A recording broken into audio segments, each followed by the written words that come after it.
Nikikupata nimepata watoto, nikikupata nimepata huduma.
Ibeti mweseo, ibeti mweseo, aume mweseo, asiana sieseo, kanisa mweseo, kanisa mweseo, ta ta ta ta, ta ta ta ta.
Asifiwe.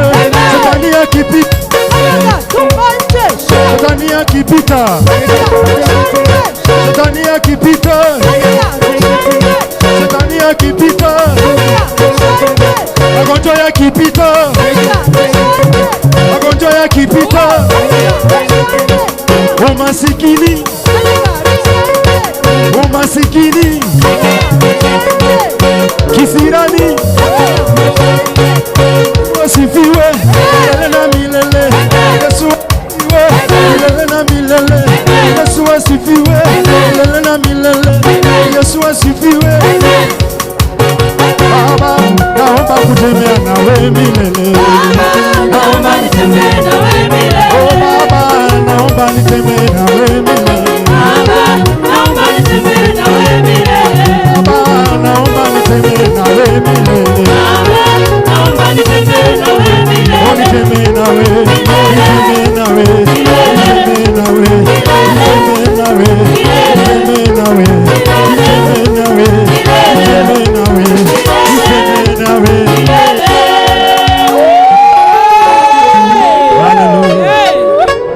Hallelujah. Unaweza ukainua tu mikono yako juu. Sitegemei kwamba unyamaze. Nategemea umwambie Mungu, unastahili kuabudiwa, unastahili sifa za moyo wako, unastahili sifa za moyo wako, unastahili. Come on, unaweza ukamwambia Mungu maneno mazuri katika hili. Unaweza ukamwadhimisha kwa maneno yako, unaweza ukamwadhimisha yako mwenyewe. Unaweza ukamwadhimisha Bwana, mwambie Bwana, niko hapa, nimekuja kukuabudu wewe. Wewe ni mwema, wewe unastahili, unastahili Bwana, unastahili, unastahili, unastahili.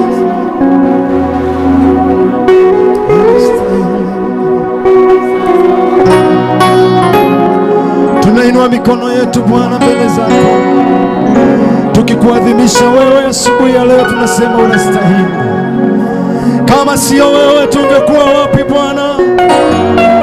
Kama sio wewe tungeitwa kina nani? Niposa tumekuja kama watoto wako ili tukuadhimisha asubuhi ya leo na siku ya leo, tukisema unastahili sifa, unastahili Bwana, unastahili Bwana.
Ukamwambia kwa maneno yako, wewe Bwana unastahili.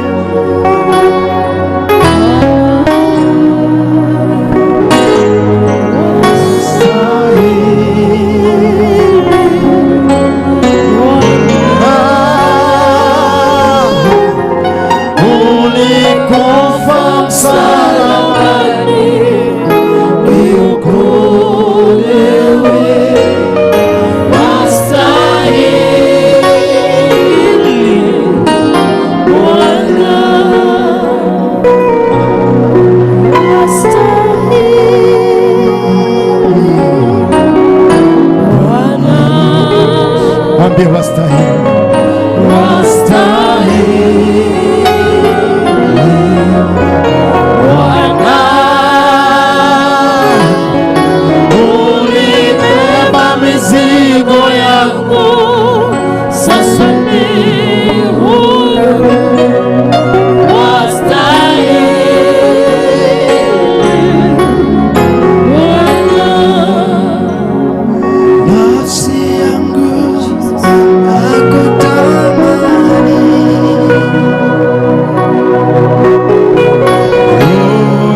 nafsi yangu ya kutamani, nafsi yangu ya kutamani, roho yangu yaona kiu kama ayala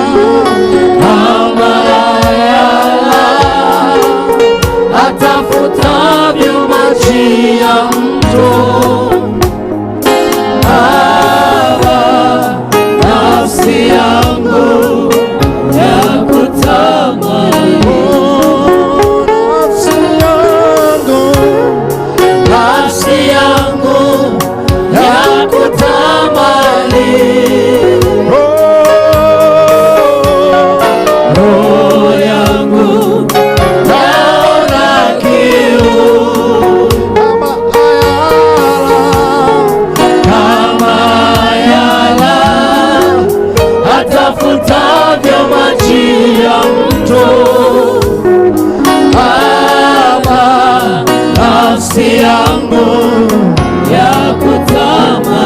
Unaweza kumwambia vizuri zaidi, nafsi yangu Bwana, nafsi yangu ya kutamani, roho yangu yaona kiu kama ayala atafutavyo maji ya mto.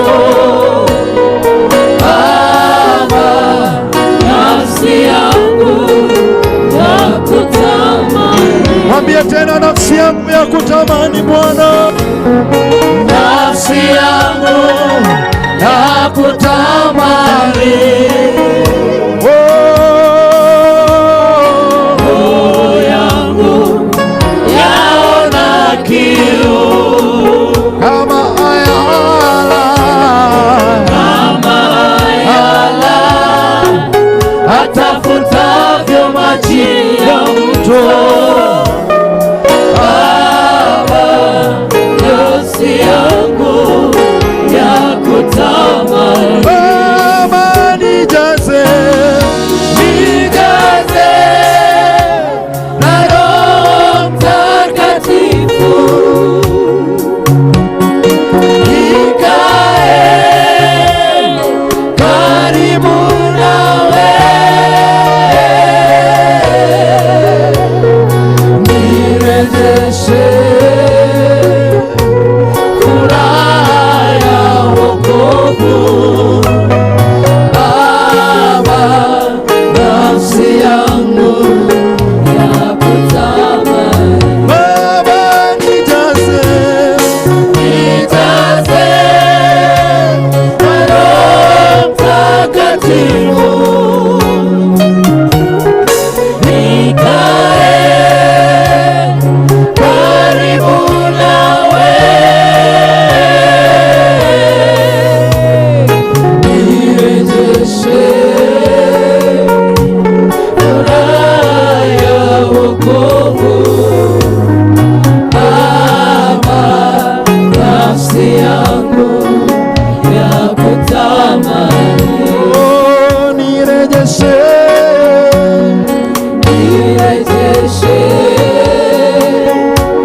furaha ya wokovu. Baba, nafsi yangu ya kutamani, nirejeshe furaha ya wokovu. Baba, Baba, nafsi yangu ya kutamani, mwambie nirejeshe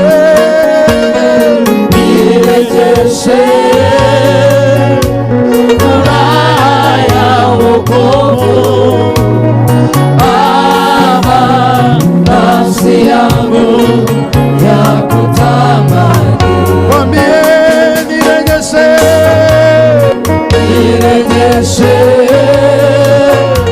furaha ya wokovu. Baba, nafsi yangu ya kutamani, mwambie nirejeshe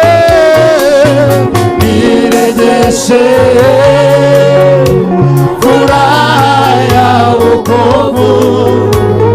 Baba, nafsi yangu ya kutamani, mwambie kwa sauti, mwambie nirejeshe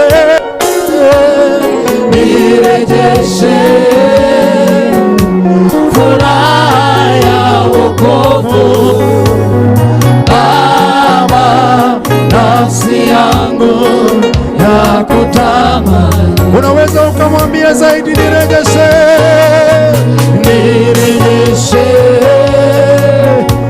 furaha ya wokovu.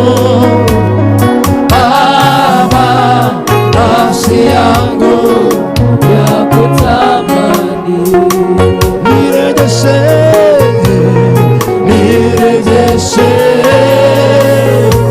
furaha ya wokovu.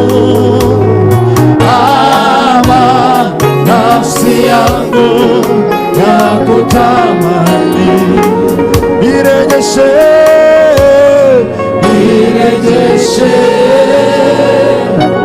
furaha ya wokovu. Baba, nafsi yangu ya kutamani, nirejeshe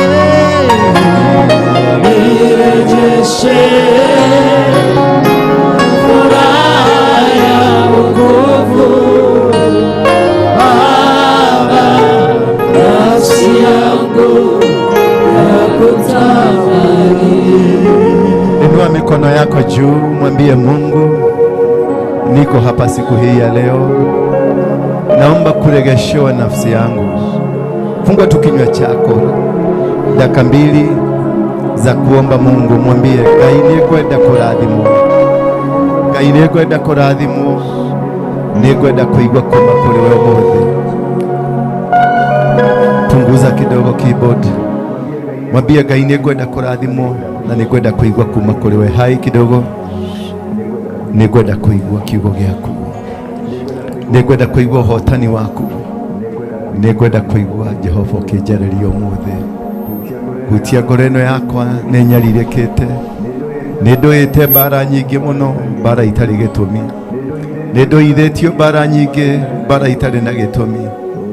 Oye mũrie Baba, ririkana tu njĩra ciakwa, ririkana Baba nĩ njagĩithĩtio thayũ, ririkana Ngai wĩra ũyũ nĩwe waheire, no andũmire gũkũ Jehova nĩgetha njaragerie ciana ici, ona nginyagia ndũmĩrĩri ciaku ũrĩa wanjĩrire. Urina ya mashene ribayara kontorororo hose yakayanda orianda na masa yara bashekerere orina izerere kaya bosondororo oriana kanta baba baziketere bushya. Oh Ngai Baba ndakurerera, we niwe wĩiguaga ũrĩ hitho-inĩ Ngai, ũrĩ mũthamaki wa thamaki, nĩ wĩkaga maũndũ maku o ũrĩa ũkwenda Ngai. Ndanyiha ndĩ mbere yaku Baba, ndanyiha Ngai ũnenehe, ndagwa Baba nĩgetha we wonekanage. Oh Ngai, ririkana ciana ici ciaku Ngai, maririkane tu, niwe wandũmire kũrĩ ciana ici, niwe waheire wĩra wa ciana ici Baba. No ĩndĩ Ngai Jehova, nĩngeretie kwambata kĩrĩma gĩkĩ gĩgatuĩka kĩritũ kũrĩ niĩ Baba, nĩ ndakũhoya ũnyite guoko. Ndirĩ ũndũ ũngĩhota, ndirĩ ũndũ ingĩhota, ndirĩ ũndũ ingĩhota ũtarĩ na niĩ Baba. Nĩherete mehia makwa mothe, ndanyiha Ngai nĩgetha wonekanage. Oye Ngai Mũrungu mwega, nĩ wĩhia wakwa, nĩ wĩhia wakwa, nĩ wĩhia wakwa Baba. Ndoka Ngai, njiguĩra tha Baba, Ngai njiguĩra. Oye nĩ ndagũthaithire no ũkĩnjĩra nĩ ũkũhe ciana ici waheire Ngai, ũhahe mĩgate ndĩmaheage. Reke nduĩke kĩrathimo kũrĩ ciana ici Ngai, reke nduĩke kĩrathimo kũrĩ o Ngai Baba. Reke Baba njumage thutha, reke ndĩmarĩithagie na ndĩmarĩithie ũrĩa ũkwenda, ũrĩa wendete Baba. Reke nduĩke wa gũkinyanĩria ũguo Ngai. One Java Ngai, kũrĩ mananjũkĩrĩra, kũrĩ mokĩte na hiũ, kũrĩ mokĩte na njũgũma, kũrĩ mokĩte na mahiga, othe nĩ niĩ mokĩrĩire. Ndirĩ na ũhoti wa kũrũa nao Ngai, nĩo gĩgũngĩra, mena mĩbango kũngĩra, ona nĩ mena meharĩria kũrĩa. Othe nĩ ndamaneana moko-inĩ maku Ngai. Ũigue kĩrĩro kĩa ndungata yaku Baba, ũigue kĩrĩro gĩa ndungata yaku Ngai. Oye Baba nĩ ndakũrĩrĩra, oye Ngai nĩ ndakũrĩrĩra. Ndwatiganĩirie Musa Baba, ona rĩrĩa akũhĩtĩirie, ona rĩrĩa anyihĩirwo nĩ wĩtĩkio Ngai, ndakũhĩtĩirie ndũkatiganĩrie, ndũkandiganĩrie. Ndĩ gatagatĩ-inĩ ka njohi, ndĩ gatagatĩ-inĩ ka mĩrũthi, ndĩ gatagatĩ-inĩ ka nyoka, ndĩ gatagatĩ-inĩ ka nyamũ cirĩaga mũndũ Ngai. Ndirĩ na ũhoti wa kũrũa nacio, ndirĩ na ũũgĩ, ndirĩ ona ũmenyo ona mũnini Baba, nĩ ndagũthaitha. Ndirikana, ndirikana, ndirikana, ndirikana, ndirikana Ngai Baba, tiga kũndekereria, tiga kũndekereria andũ aya ndingĩhotana nao, ndihota kũrũa nao, ndihota kũmeka ũndũ Baba, mena hinya. Nĩ ũũgĩ Ngai na nĩ mabangĩte mbara nyingĩ, ndihotana nao.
etekera tukoigwa kirero kia ndungata yaku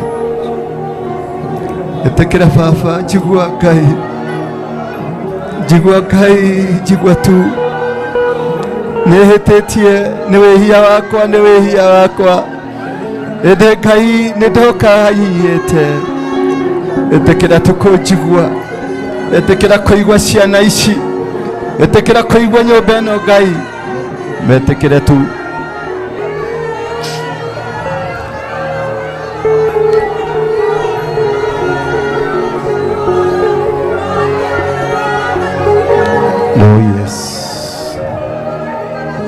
Oh yes. Yes. Ushakata barabobozaya. Dindere borinaza ya rabosheka yanda boboriando rozaya. Unastahili. Niwagereire fafa. Niwagereire. Yes.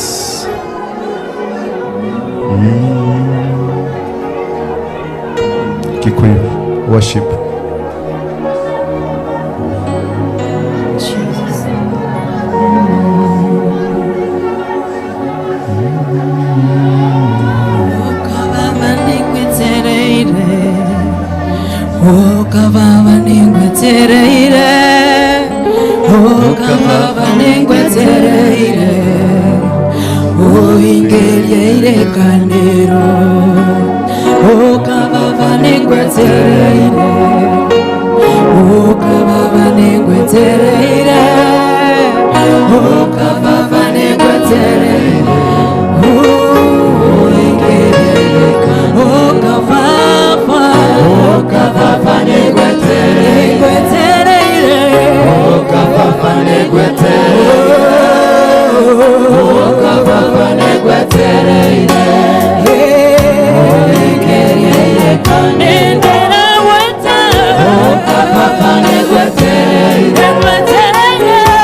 baba nekwetereire ineshito kuhagana oka baba nekwetereire oka baba nekwetereire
Thank you Kai.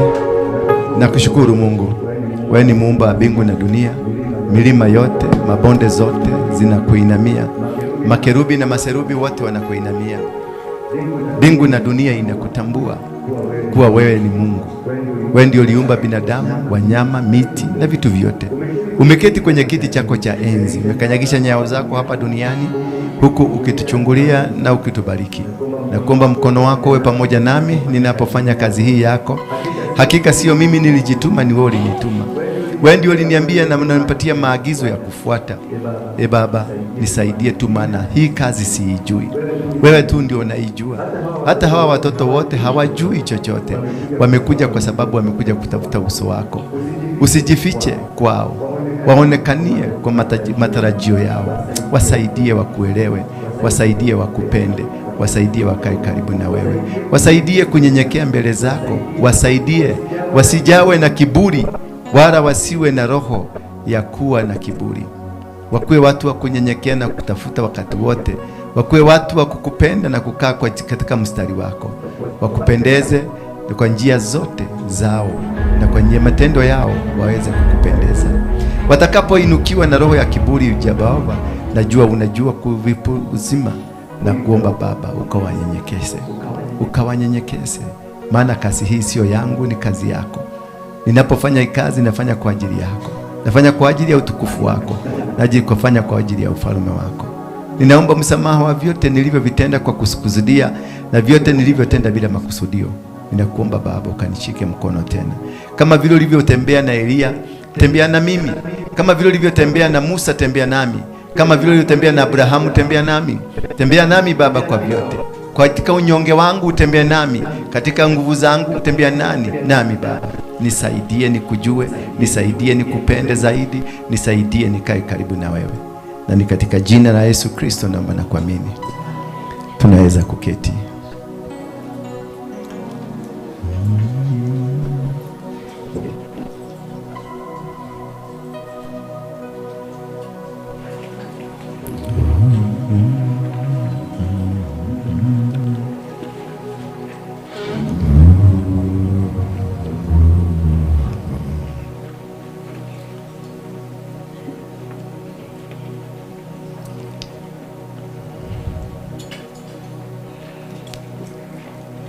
Bwana asifiwe. Ni balansi kelele mingi. Bwana asifiwe. Salimia mwenzako aliyo katika mkono wako wa kushoto na wa kulia, umwambie karibu. Mwambie tu karibu, na umuulize ni uhoyagera apostle. Muulize tu. Muulize weshirege apostle ahoyagera no. Toni akimuhoyagera ali. Weshirege apostle ahoyagera no. Muulize tu. Mnafikiriaka apostle anaombewa kwa nani? Nimuhoyagera. Na nikijikaraga ngoro ni hinya muri oku. Mwakiregana na nijuritwo ni hinya na moko makwa matirahota. Nikuhota riria moko makwa magwite. Bwana Yesu asifiwe sana. Nawapenda.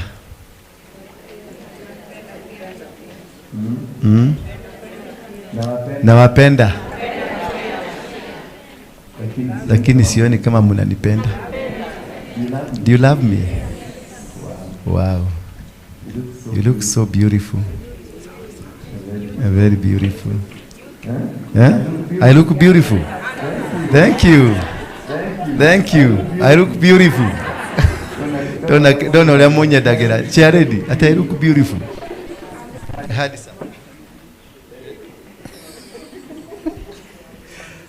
Am I tall? Am I tall? I'm not tall.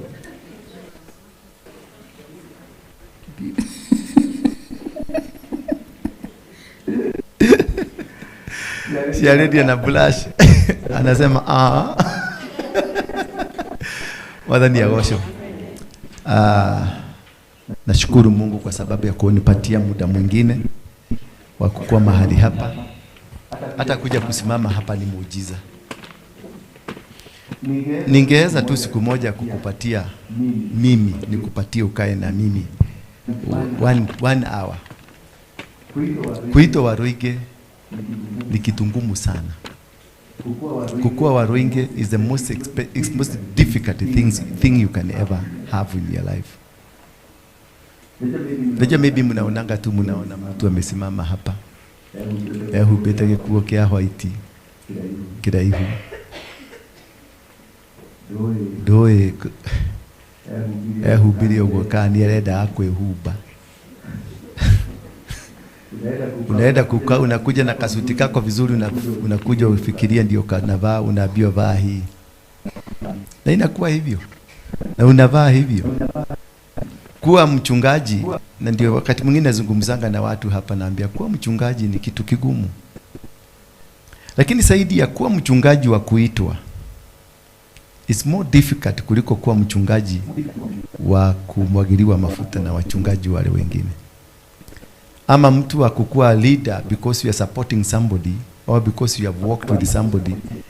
It is not the same as somebody who has been walked this journey by God. There is walking with God and being walked by God. Did you know that? When you are walked by God, it's not in your plan. It is in the plan of God. So you will keep offending everybody. Because when God says it is north, men are saying the south.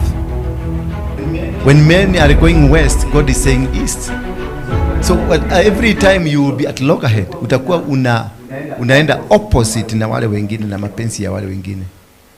Maana wewe unaweza kuwa unataka kitu fulani kifanyike, naye Mungu anataka kitu kingine kifanyike. So what do I do? Ndio wewe ufurahi. I'm asking a question. What do I do to make you happy so that I may be able to make you happy? But you are not willing to follow the will of God. You want what you want. Unataka kukula githeri naye Mungu anataka tukule mukimo. Na githeri iko available. Na mukimo tunaenda kutafuta. So what do I do? What do I do? Tell me, somebody tell me. You are ready? But you don't want to understand me. You are fighting me because you don't want to understand me. Because your will imekataa kufanyika, so you are reacting over me. You want to kill me because your will is not going through. Are you getting my point? Men's will is that they want us to go north. God's will is us to go south. Now I'm convincing Chiaredi to end the south. Naye Chiaredi anambia ado nimekura akara. Ado othe marorete na guku. No, it's an argument I'm placing to you. It is not somebody has done it. But I just want you to understand the concept of today's topic.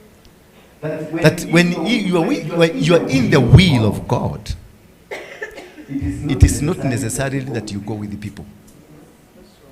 You disappoint everybody or some people. So when I will disappoint you, don't be offended. But you are a human being. I can't disallow myself to believe you are a human being.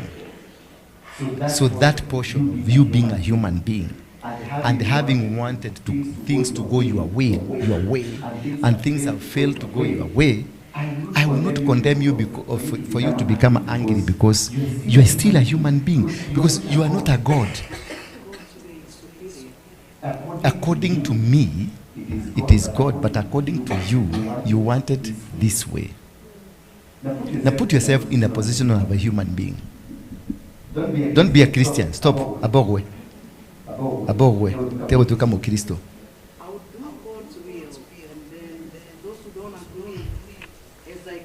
How will you be convinced that it is the God's will? Nimewambia shikeni mtu kichwa. Kila mtu ashike kichwa yake hivi na mikono miwili. Is that a God's will? Mbona mmeshika? Wewe mbona umeshika? Is it God's will? Kushika hiyo mkichwa. It is me who has made it. So I am a human being speaking to you about God. So how will you be able to know that this was God and this was human? Because I've just told you my will and you have done it. But you told me early that you can't do it. You will only do the will of God. Why did you do that, my will? You see now, that is the challenge that men and the women of God have in their life. Because you will want to be in a position that they don't want. When I say sana, you will want to be in a position. Unaweza taka kukua in a position na sivyo inatakikana. Na kwa sababu kila mtu ana believe the position ambayo muko sahi, this is the position of God. But God's will, it is something different. And Mungu anasema vingine. Bwana Yesu asifiwe sana. Hallelujah. Because kama saa hizi tunaweza kuinukia huyu tuanza kupiga huyu. Kumbe it is God who brought him. Anako na tabia mbaya, anarukaruka, ni wa msengenyo, ako na hasira, ako na bitterness, ako na kila kitu. All manner of things that you hate ziko ndani ya huyu. then we gang up together that huyu tumufukuse. Then akienda kufika kwa mlango, Mungu anakuambia huyo ni mtumishi wangu. Now how do you handle that situation? DCI, how do you handle that situation? Because this is an arrogant man, this is a horrible man, he is involved in every fight in church, in everything that is happening bad in church, he is involved. Hatumupedi because humanly possible, si mtu mzuri, lakini tunamvukuza, wewe toka. Akienda kufika pale, unasikia Mungu anasema huyo ni mtumishi wangu. Where do you put the line? Where do you put the line? How do you handle such a question? Na sasa nyinyi nyote hamumutaki.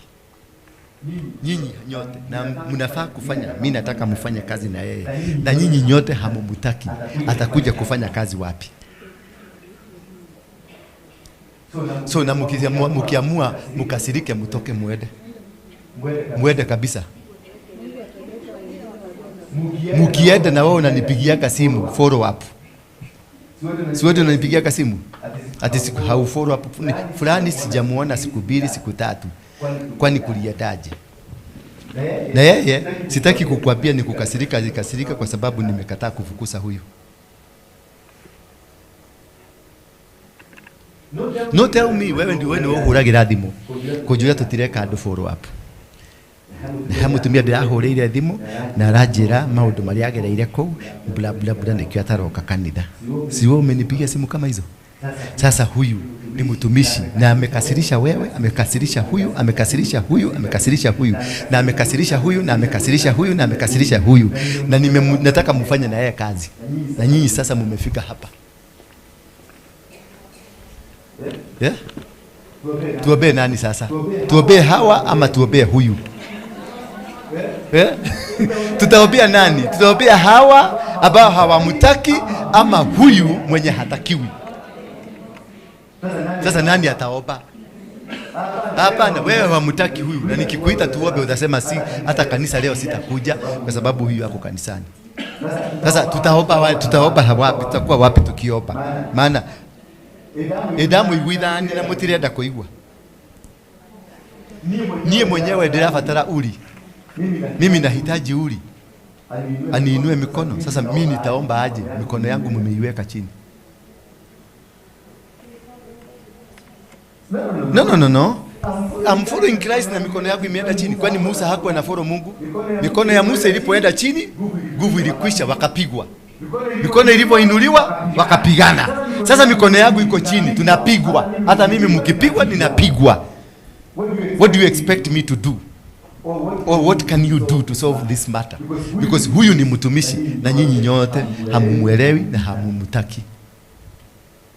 So tutaomba na nani?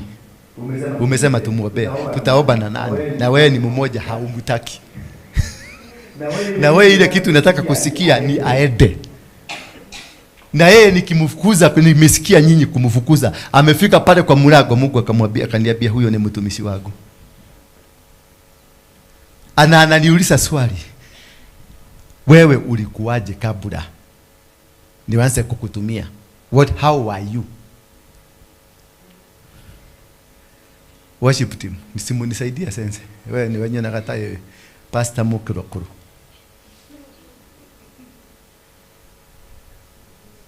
Ni ngumu.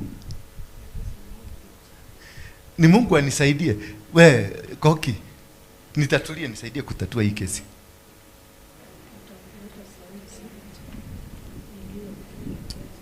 Na mimi nataka kanisa ikuwe na watu. Na nyinyi mko wengi.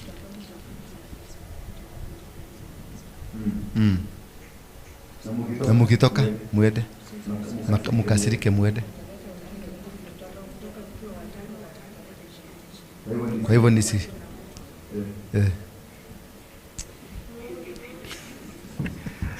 Bwana Yesu asifiwe sana. Tufungue kitabu cha Samueli. Ni Samueli ama ni Samueli? Samueli wa kwanza chapter number 3. Kuna wageni leo, tuko na wageni leo. Sikusikia leo mkiita wageni. Ama mliwaita? Mliwaita kweli? Waliitwa? Maina aliwaita? Hawaku wako? Kama unajua wewe ni mgeni tu, inua mkono wako juu. If you're a visitor, ama simama tu nikuone. Simama tu nikuone. Hii ndio mnasema. Mtu mmoja akikasirika atoke, wanaingiaga wengine wengi. Ndivyo umeniambia? Kwa hivyo niwache wasiwasi. Huyu ni nabii. Huyu ni nabii. Ule ni nabii. Si ndio? Wewe ni nabii. Huyu anaongea kama mambo ya mlima. Huyu ni wa mlima.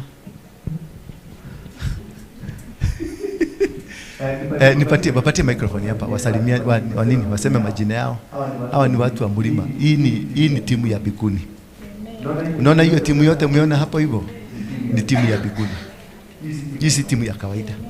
Lakini siwajui. Hebu your name? Bwana Yesu asifiwe. Bwana Yesu asifiwe tena. Naitwa Elizabeth Wangeshi. Nimekuja leo kushiriki na nyinyi. Yes. Unaenda wapi kanisa, Elizabeth? Kuanzia leo nitakuja hapa. Sijakuulia. Acheni hiyo maneno yenu. Unapiga makofi ya nini?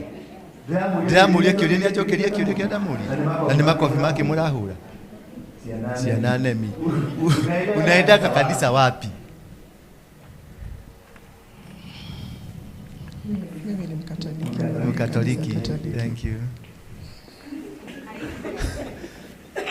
Fatiana hapa. Kutoka leo utakuwa ukikuja hapa. Thank you. Bwana Yesu asifiwe. Naitwa Dr. Mary Manana. Nimeokoka, Kristo ni Bwana. Amen. Nashiriki katika kanisa la Karen Community Church. Karen Community Church. Sasa utakuja ukishiriki hapa Nairobi Community Church. Nimefurahia. Umefurahia? Yes. Tudina bere. Bwana Yesu asifiwe. Amen. Asifiwe tena. Amen. Mimi naitwa Ann Mudhoni. Nimeokoka, Yesu ni Bwana. Nimekuwa nikishiriki Karen Community Church. Na sasa nimefurahia. Umevuka. Nimedansa. Aste. Nimevuka aste. Yes, next. Bwana asifiwe. Kwa majina naitwa Joyce Wagari Jiro kutoka Kirinyaga. Nimekuja Abai Mondo. Abai kune kunyumete. Kianyaga. Karibu na Kianyaga ni Samson Kona. Hapo Samson Kona unaenda unavuka kidogo unaingilia hapo Kianjiro. Utaenda Kianjiro? Pale daraja ya Mungu. Hau ni kia dada no tulio area. Yani ni gukoro na daraja yo irago ya Ngai. Ni iko na makinya macio meragwo mero. Iko? Iko. Uongo. Mtakuja kutembelea huko lini? Ushaiona wewe na macho yako? Nikiwa mtoto msichana mdogo, hiyo daraja tulikuwa tunaenda. Kwanza kulikuwaga ukienda unapata watu wakiongea, lakini ukivuka ukiingia hapo ndani hautawaona, lakini utapata BBC habari andone makurugaga abai maigwa ngukio maji. Abai maigwa bebo. Upatie mwenzako. Yes. Bwana Yesu asifiwe. God is good and all the time. Mimi kwa majina naitwa Esther Wanjiro. Mimi nimetoka Meru, hata kama this is my mom. Okay. Na sasa sisi tulikuja kwa ajili ya ujumbe. Yaani ni kama ni Mungu alitutuma hapa. Kwa sababu about the heavenly kingdom coming to reign here down on earth, it's real. Kama vile tu apostle huwa anawaambia, it is very real. Thank you. Peleka kule. Huyu anajificha kwa nini? Unaona kama anamjua, hebu kuja. Kwa hiyo hidera habari. Tuendelee. Habari zenu? Nzuri. Mimi naitwa Paul Mbogo, huwa nashiriki Life Church International ile ya Limuru. Nampenda Yesu, Yesu ni Bwana. Na maybe kwa ile swali yako ulikuwa unauliza kanisa, Yesu alisema this is my commandment, that you love one another, that your joy may be full. Thank you. So you have nobody to hate. Yes. Whether they are good or bad. Yes. They are members of the city of heaven. Yes. Thank you. You have answered. Unaona mgeni anakuja kutusaidia na mtolete haha demuleitheti kama Bwana Yesu asifiwe. Mimi kwa majina naitwa Victor Saba na nimeokoka, nilikuwa naishiriki na PAG Church. Na Roho Mungu ameniambia nikuja kushiriki na nyinyi. Thank you. Thank you. Yeah, uko kwingine?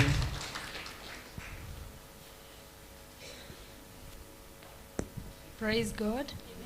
Praise the name of the living God again. My name is Nina Matheka. I'm born again. And I was here on Wednesday. Yes. There was word of revival. And I said I'll come to finish the chapter. Thank you. Yes. God bless you. You may be seated, my brother. Thank you very much. Thank you. Mungu awabariki. Sasa nitupatieni tu muda kidogo, inaenda kufika saa 7. I'm sorry. We've taken much of your time, but please forgive me. Nikienda kidogo mpaka saa hiyo ingine. Please najua watu wa Catholic. Please bear with me. Najua kula ni 15 minutes, you are going home. Please bear with us. We can even go 3 hours, 2 hours, 1 hour. Venye Mungu atataka. Kuna wale watu tulikuwa tuna dedicate vitaba. Where are they? Adiganeiro. Mko wapi? Kibieni kabisa, time sisi pamoja na sisi. Ini timu gani? Ni Deborah. Nikiwa ikalile mbele, ndari gomono. What happened with you? What went wrong? Najaribu kufinya hii mambo yote nafanya ni kujaribu kujua ni nini cha ready imemuguza mpaka akakuja hapa mbele. Oh wow, kumbe watu watavuga vitambaa. Sasa nani aliwaambia mvuge hizi vitambaa? Atende. Nilikuabiria wapi? Eh? Muliona inastahili? Okay, leta vitambaa hivi. Maina. Na wikara leta haudhi. Nagina maguta macio. Anga ni mapasta maria mafundithirio a theology. Ni nyendaga mapasta majua kali. To ni moyo Ngai. Ubutoa toa kabisa. Nataka tu save time. Mungu abariki hizi vitambaa. Zikuwe mzuri, sizikuwe kama zile za wamama wale wengine wanaefugaga lakini wanakuwa na vituko zao. Ikuwe itabulishe na ilete maneno mazuri katika jina la Yesu Kristo. God bless you. Thank you. Chukueni sasa. Kila mtu achukue na afugwe. Haya, hata gari kubwa. Hii nitakupatia. Ashi aredi yako wapi? Yes. Patianeni haraka haraka. Wapatie huko. Na mvuge haraka ndio niwaombe. Yes. Wow. Atumia kanitha.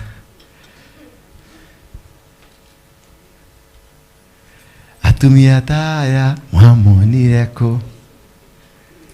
Ngai nĩ mwega moha gĩtambaya. Yes, Deborah, team Deborah. Fuga hizo manywele zako. Fuga kabisa, kasa. Gadhafi.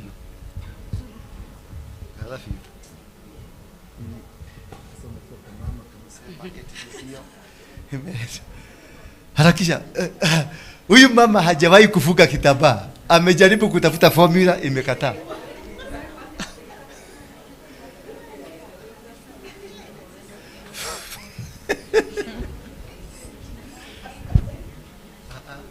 Hii lazima ikuwe kwa nini? Simsaidie kufuga. Madam. Oh, pole. Siaredi ni hotire kuwa. Jeri ndokire ohe andu aria moha ni mohete gitambaya mutioke mumohe. Nyinyi watu wa nini? Dorcas ni Dorcas ama ni nini?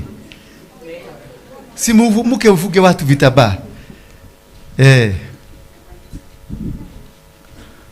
Ujafuga vizuri. Toa fuga vizuri. Fugwe na mtu anaelewa. Wewe ni umevaa ni kama ya Wajakoya. Toa ufuge vizuri. Acha kuweka vitu za Wajakoya hapa. Hujavuka vizuri. Wewe kuja saidia huyu. Si unakasa kabisa nywele iende chini. Good. Nono na watu kakatumia kega. Ugikiona riu muthuri. Ni mundu arikaria kure.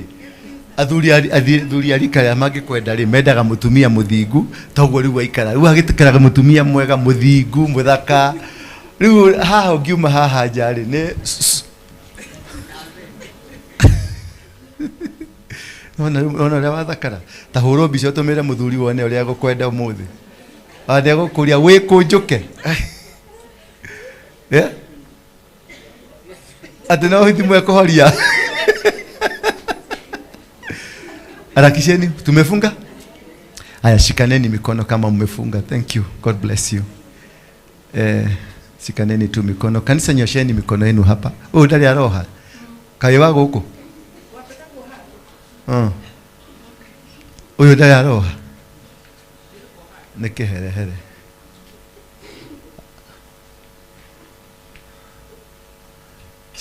Shikaneni mikono. Tuendelee na kazi. Baba, katika jina la Yesu Kristo, ninakushukuru kwa sababu wewe ndio umetia maono haya kwa hawa watu.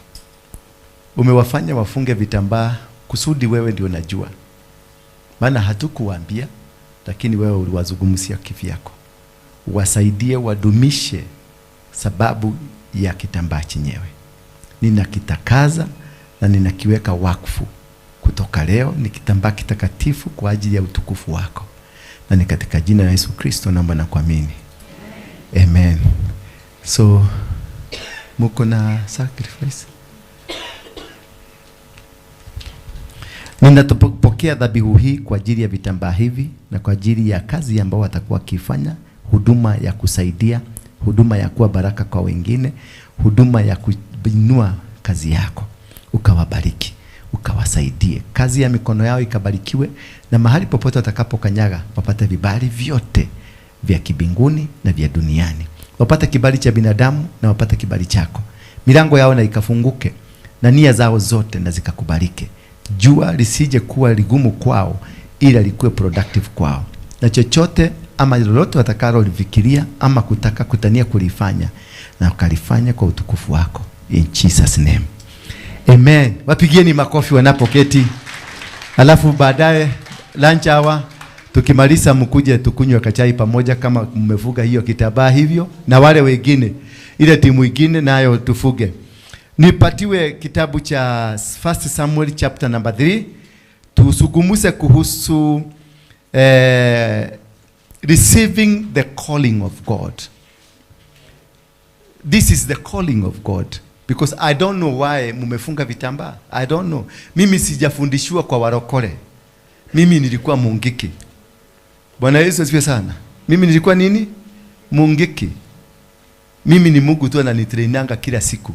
Ile kitu mnaonanga nikifanya, it's not out of experience. It's not out of a theological school.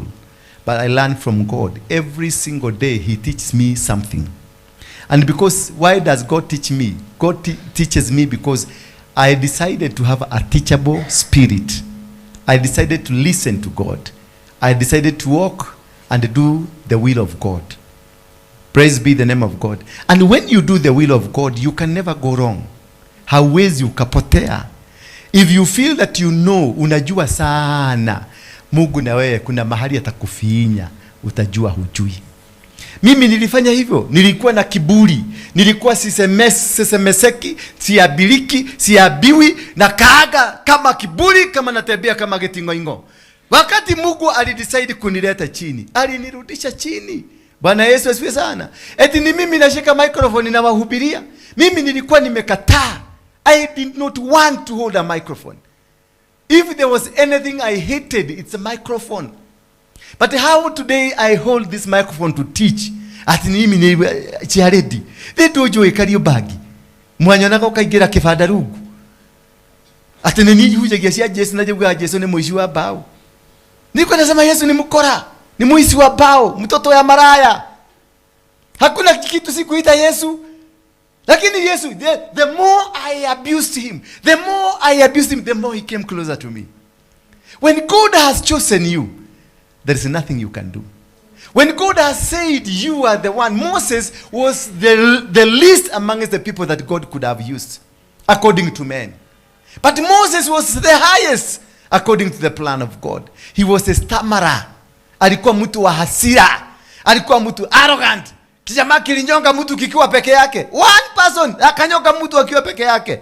Without conspiracy, without a plan with anybody else. Yeye mwenyewe aliona kimutu watu wameniletea shida, kang'aa na kazika peke yake. Na Mungu akamtumia kama liberator. Bwana Yesu asifiwe sana.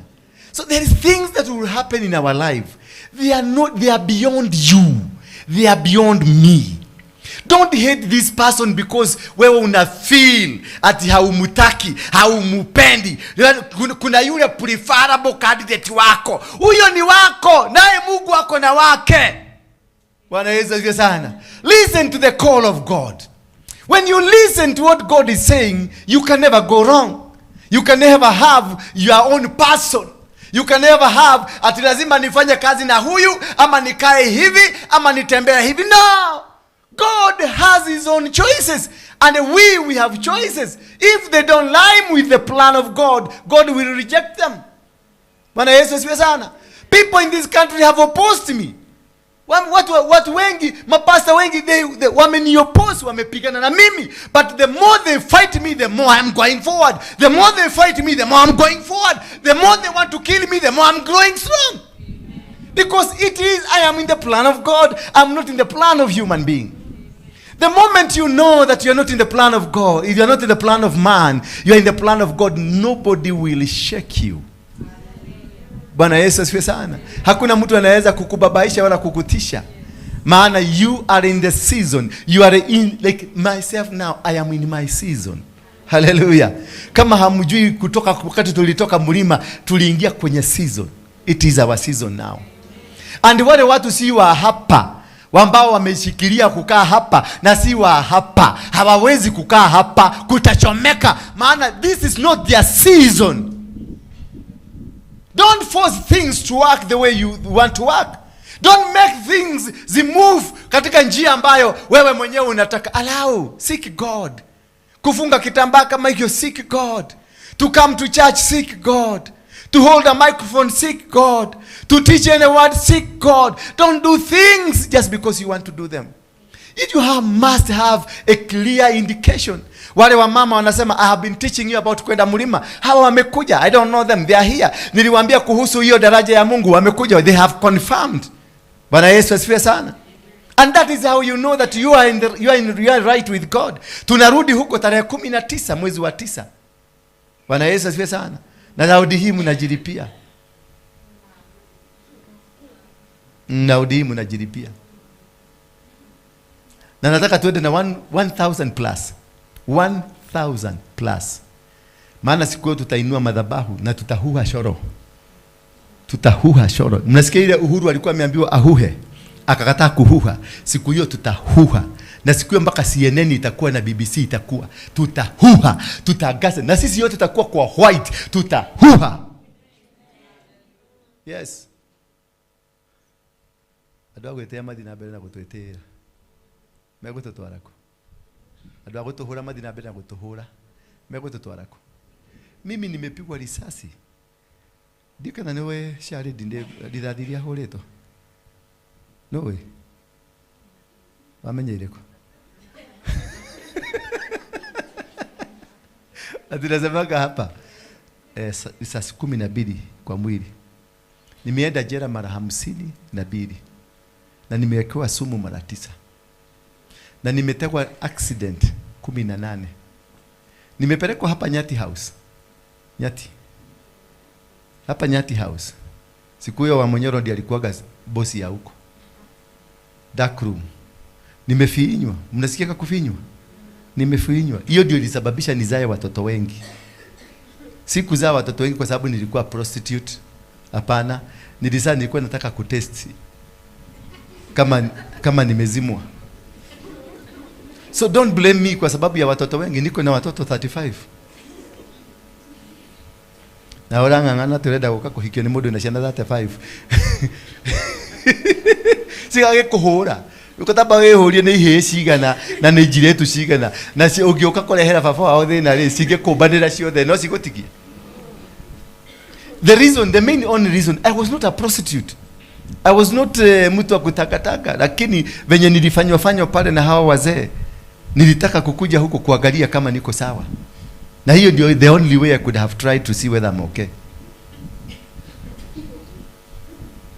And I discovered that when people have tried, wamekupeleka chini, wamekupiga chini, wamekufanya kila kitu, that is the time that God makes you more productive. Hallelujah. No kadora yega muno. Ndajiguira tha maundu maria ndagereire. Nililala na nyoka karibu 7 kwa karumu 2 days. Hazina meno, haziwezi kukuuma, lakini imagine sasa uko na nyoka inakupita hapa, inapita hapa, kingine kinakuja, kinakupita hapa, kinakupita hapa, kingine zinakuja zinakulalia. Na kuna watu wanakuja wanakuchukulia kwa maana wameweka kamera wanakuchukulia venye. Sasa mimi Mungu alinipatia comfort nikalala. Every time zililala na mimi nilikuwa naziweka joto. Zinalala, unakuta kimoja kimenilalia hapa, kingine kimenilalia hapa, kingine kimenifuga mguu kimelala. Yani nilikuwa comfortable. I was comfortable. When they think they are trying to finish you, that is the time that God will prove to you that I am with you. You are my son. I'm taking you far. Nilipelekwa kwa nyumba ya siafu. That shocked them. Hiyo afadhali hii ya kufiinywa kuliko ya siafu. Maana walirusha nyama, kilo moja ya nyama hivi kwa siafu nikiangalia. It's one part of making you to cooperate. Waliangusha kilo moja. Within 15 minutes kamfupa kalikuwa kwa white kama hapa. Nyama yote imekuliwa. Sasa anakuambia unataka tukuweke hapo ama utasema buduki iko wapi? Nikawaambia niwekeni hapo. Mimi nikaigia. Siafu badala ya kunikula zinilitaba vizuri, zikalala.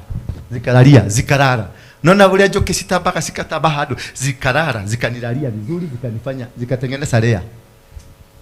Jamaa alikuja akaniuliza wewe unakuaga mchawi ama unakuaga nani? Nikamuuliza kwa nini? Hizi zinafaa within second ulikuwa ufaa utuite. Ndio maana tumeweka hii microphone hapa. Within seconds ulikuwa ufaa utuite utuambie niko na jibu.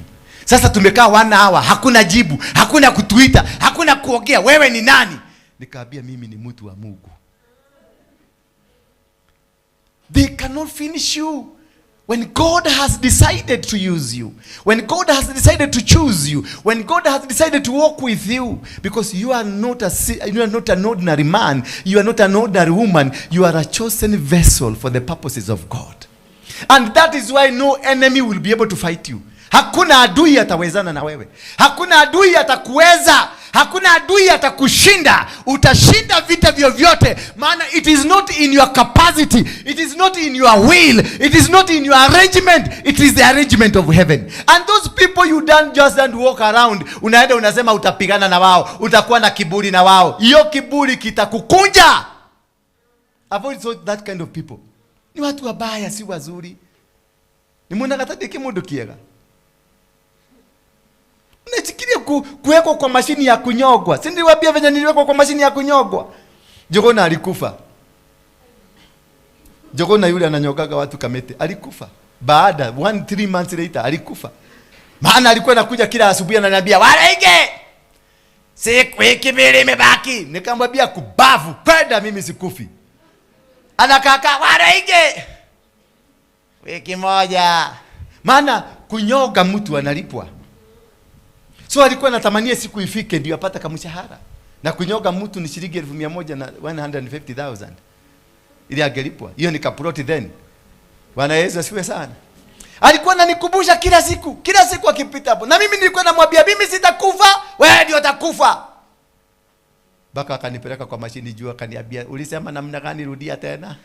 Mimi sikufi mpaka nikiwa kwa hiyo mashini. Wameweka mashini, nimekanyaga padi na padi. Kaba nimeweka na kaguo kabulaki kamewekwa hapa, sasa naangoja. Padri akakuja akaniombea, pastor akaniombea, shehe akaniombea. Tukaongojea simu, kwa maana hapo kwa kado kuna simu. Unakaa kwa mashini, unakaa dakika 5 ungojee simu inaweza kupigwa. Maybe the president amechange mind. Ikikataa kulia wanafinya. Kama dheka kanaitwa chokona. Ndio hiyo mabati ifukuke hivi. Uteremuke hapo unyogwe. Badala mabati kuteremuka chini, ili inuka juu, ikakuinua juu. Mungu atakuinua.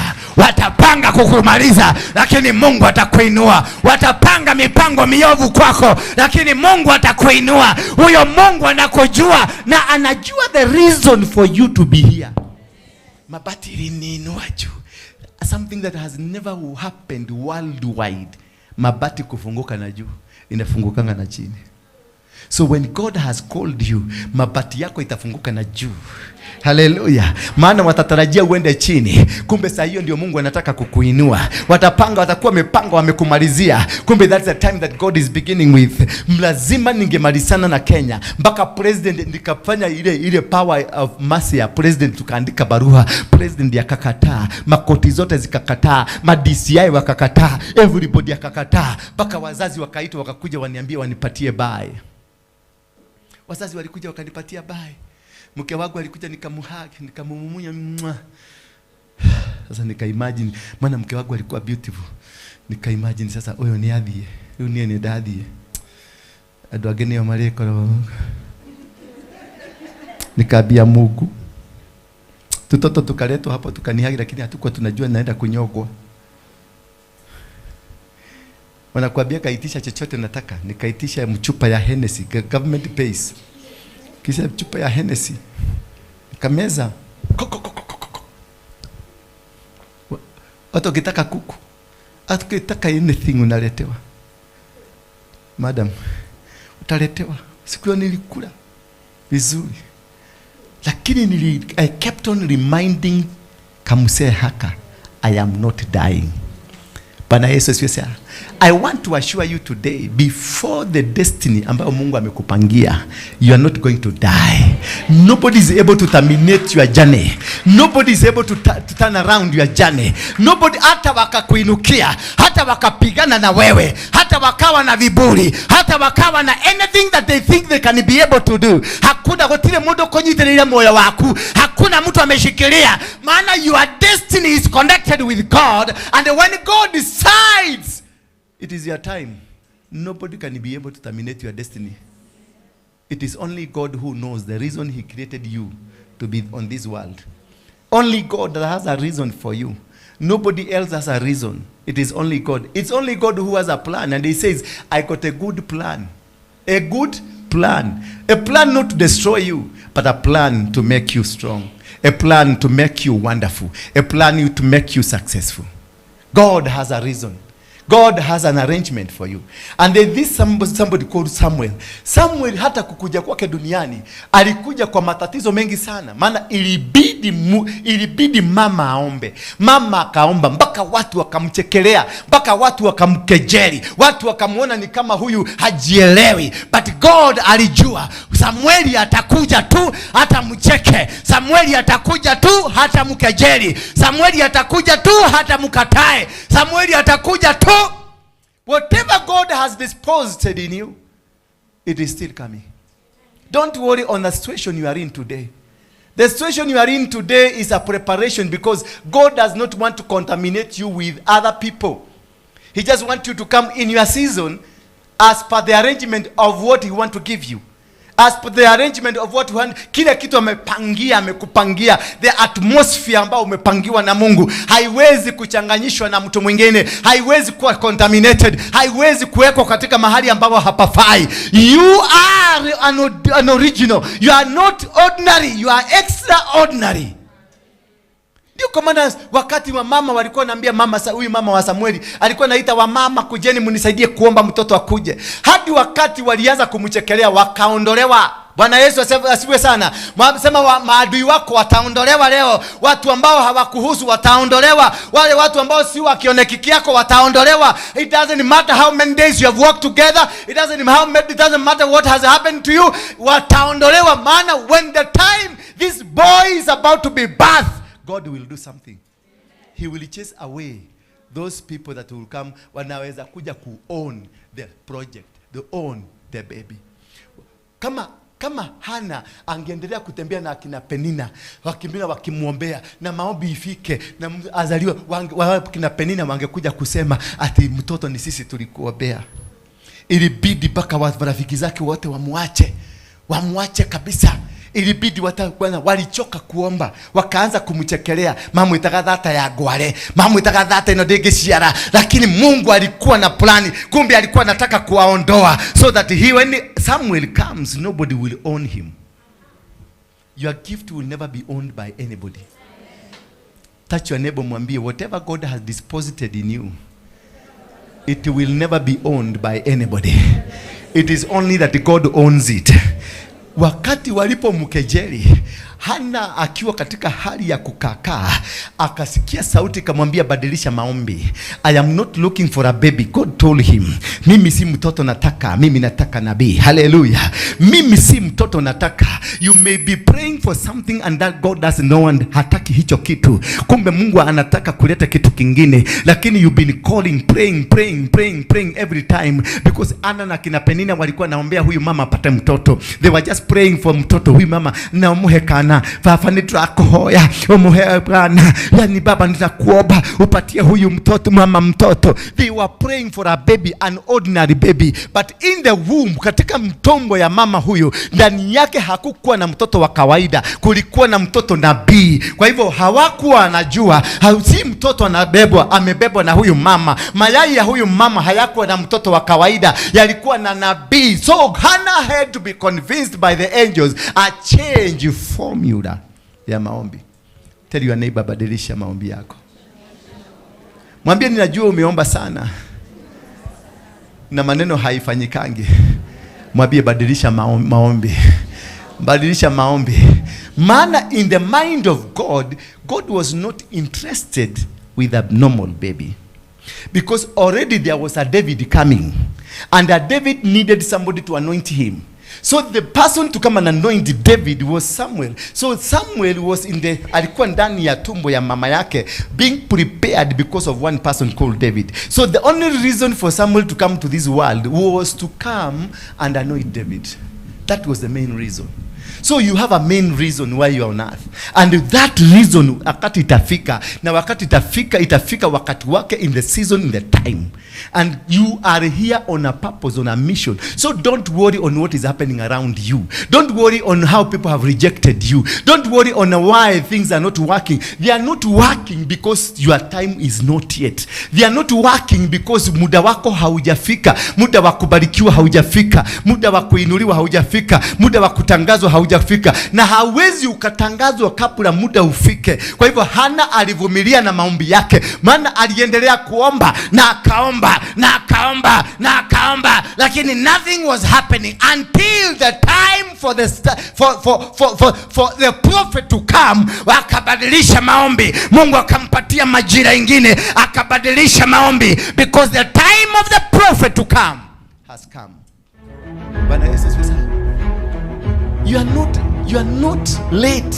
Haujachelewa on that which is happening to you. Things are happening to you because God wants them to happen to you that way, because your enemies are remaining. If they know you before what he said you are going to become, they're going to kill you. Hallelujah. They made a serious mistake when they said Mohanukia ni asiaro. They made a very serious mistake. Hawangesema ati Yesu, kumbe Isaia alikuwa ametabiri kutakuja, the Prince of Peace is coming. And then ajata the seers wakajua, wachawi waganga wakajua kutakuja kuzaliwa mfalme, akajua, and immediately this boy was born, and many other were born. The king came and said, watoto wote wachinjwe. Hawa watoto wote hawangechinjwa. Kama hawangejua kuna mtoto atazaliwa, hawangechinjwa. Lakini kutangaza kule walitangaza, walifanya kuwe na preparation. And why was these children killed? Why? The reason is because there is a king that is being born. Bwana Yesu asifiwe sana. Lakini wakajua na wakaelewa kuna mtoto atazaliwa, na king akaprepare ajeshi watu wachinjwe wote. Bwana Yesu asifiwe sana. So God has a plan. And walk in the plan of God. If you walk in the plan of God, nothing will go wrong. Do not be anxious. Do not be anxious of anything. Just relax and do the will of God. Be in the will of God. Don't force things to happen. Just allow God to flow in your life. Allow God to be in your life. Just give God space. Just be in the presence of God. Moses wakati alijua sasa wakati wangu umefika, alienda kwa Mungu akamwambia, yes, nimesikia umenifanya nabii, lakini siondoki hapa without what? Without your presence. I can't walk. Just seek the presence of God. Don't seek the material. Don't seek the positions. Don't seek for anything. Just be in the presence of God. You came here to worship God. You did not come here to worship man. You came here to seek the face of God. You came here to seek the power of God. You came here to seek the hand of God. You never came here to seek anybody else. Your pastor is not material, is not subject to what you came here. Your bishop is not subject to what you came to do here. Your apostle is not subject to what you came to do here. You are here because you came to seek God. And you come to seek the presence of God. Only that. That is only what you need. You don't need anything else. You don't need money. You don't need anything. Moses did not need anything. He knew, when I am in the presence of God, everything will align with the presence of God. Everything itakaa kulingana na presence. When you are walking with God, pesa zinakutafuta. When you are walking with God, magari zinakutafuta. When you are walking with God, favor inakutafuta. Anything that is supposed to be yours will locate you because they have heard you are walking with God. Bwana Yesu asifiwe sana. If today you see me on TV nikisalimia Ruto, ni watu wangapi hawatakuja kunitafuta? Kila mtu, wanabiashara wote watakuja kunitafuta. Nilikuona jana. Hey, Mungu amekubariki. Hata kama mnasema Ruto ni shetani, hapo tena itabadilika story. Najua Sharedi ni businessman, business lead. Atakuja, hey, nenda kwa nini na mudhamaki? Hey, dogetoshareria matenda. That will be the thinking. Dogetoshareria matenda. Because she will now gomeri arone teira ya niaba kumiga kado tononio na nitwasemania nake na mudhamaki dogetoshareria matenda. Yes, language inabadilika. Ukionekana na mtu ambaye ni mkubwa, language inabadilika kwa midomo ya watu. Ukionekana na presence of God, everything, hata wanyama watakupenda, miti itakupenda, kila kitu, anga itakupenda, anything itakupenda. You will be walking in the presence of God and the things will be just following you. Una imagine Musa alikuwa na kamuti tu, alikuwa anaangusha chini, kanabadilika kanakuwa nyoka. Sasa hebu angusha kako leo. Angusha kako kabadilika kuwa nyoka. Tutakuita magician na devil worshipper. Na tutakuchoma. Bwana Yesu asifiwe sana. Tutakuchoma because you are not in that season of the presence of God according to that line. So you need to surrender. Only surrender to God. Story mingi wachana nayo. Surrender to God. When Hannah changed the prayer, na akaanza kuomba, Baba nipatie mtoto, na unipatie mtoto wa kijana, na huyu mtoto nitamrudisha kwenye madhabahu. Akawekwa tick na Mungu. Bingu ikasema nietekera nieti ya kiria kio. So what have you been asking God? Ni nini umekuwa ukiomba Mungu?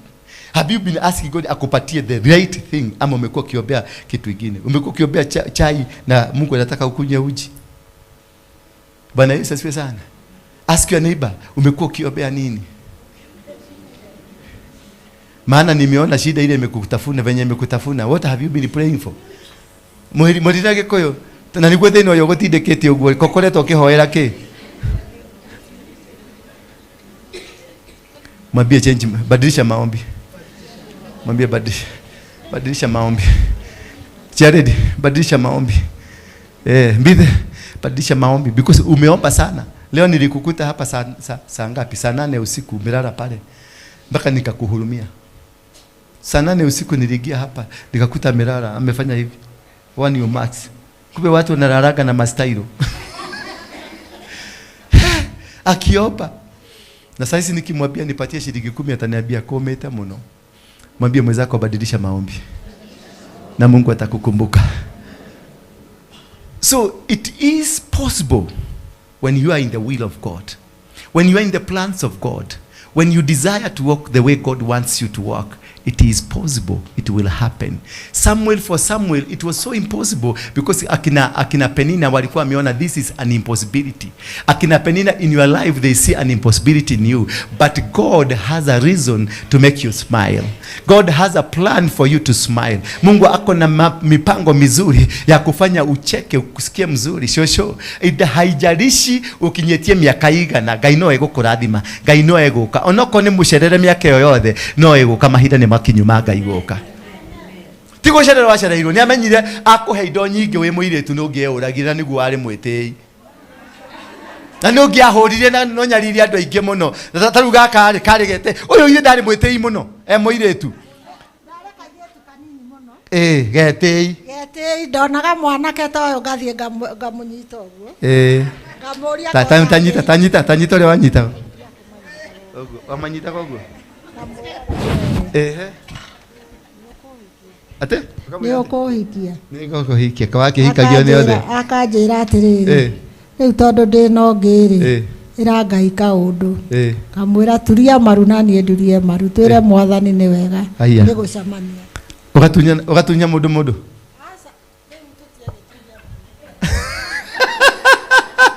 Yani atulithagia muthuri wene maru. Akahituka na muthuri. Utakijira kani angerathimirwo hingo iyo. Ndungiarathimirwo hangebarikiwa wakati huo, maana angemaliza wazee wote. Kama alikuwa anashika mzee akikataa anaambiwa tupige magoti, anapiga magoti, akitoka hapa anamuita darling. Ambia mwenzako it is possible. With God everything can happen.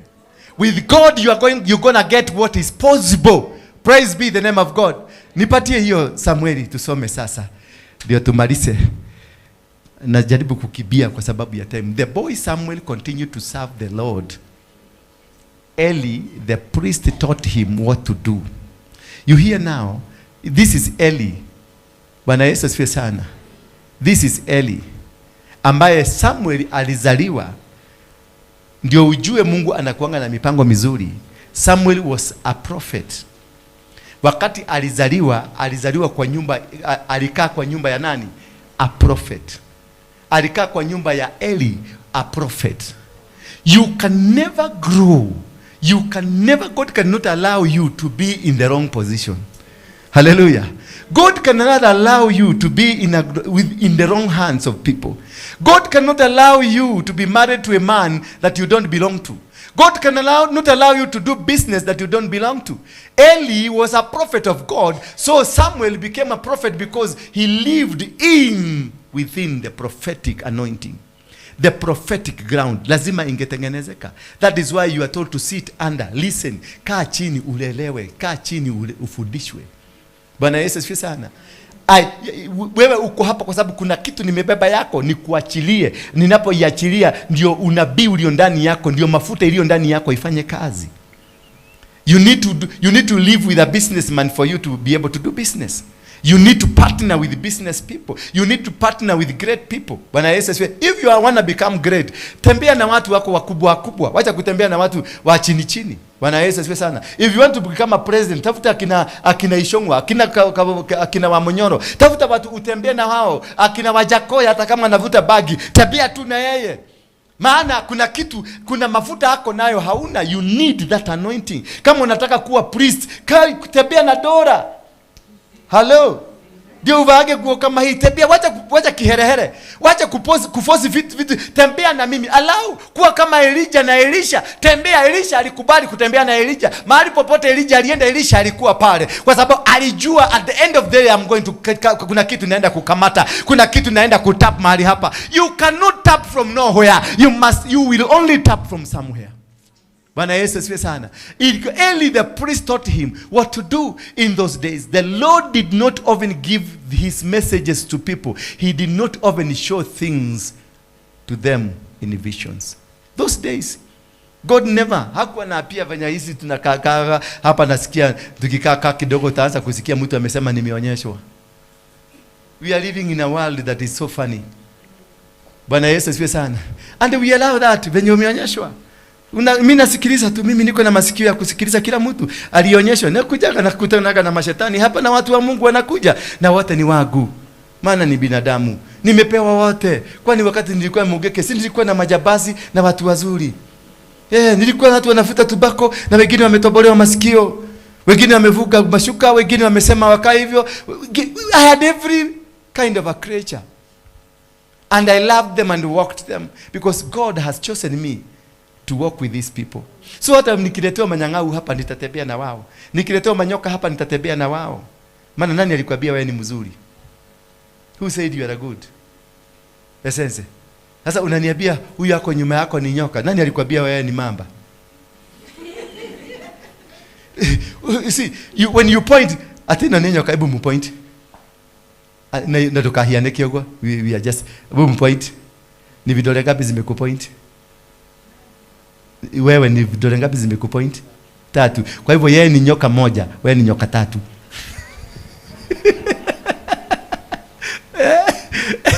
Hiyo ndio logic. Bwana Yesu asifiwe sana. And then nipatie Kiswahili tafadhali. Naona Joshua ananiangalia vibaya. Nipatie Kiswahili haraka haraka. Mmoja anganitoa tengelio ni madha.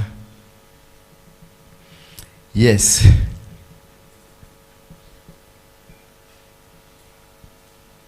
Samueli naye alikuwa amelala ndani ya hekalu. Ni nini mzee? Samueli naye alikuwa amelala ndani ya hekalu la Mwenyezi Mungu, karibu na sanduku la agano la Mungu. Sasa nataka uelewe point to point. Samueli alikuwa amelala wapi? Ndani ya hekalu, karibu na nini?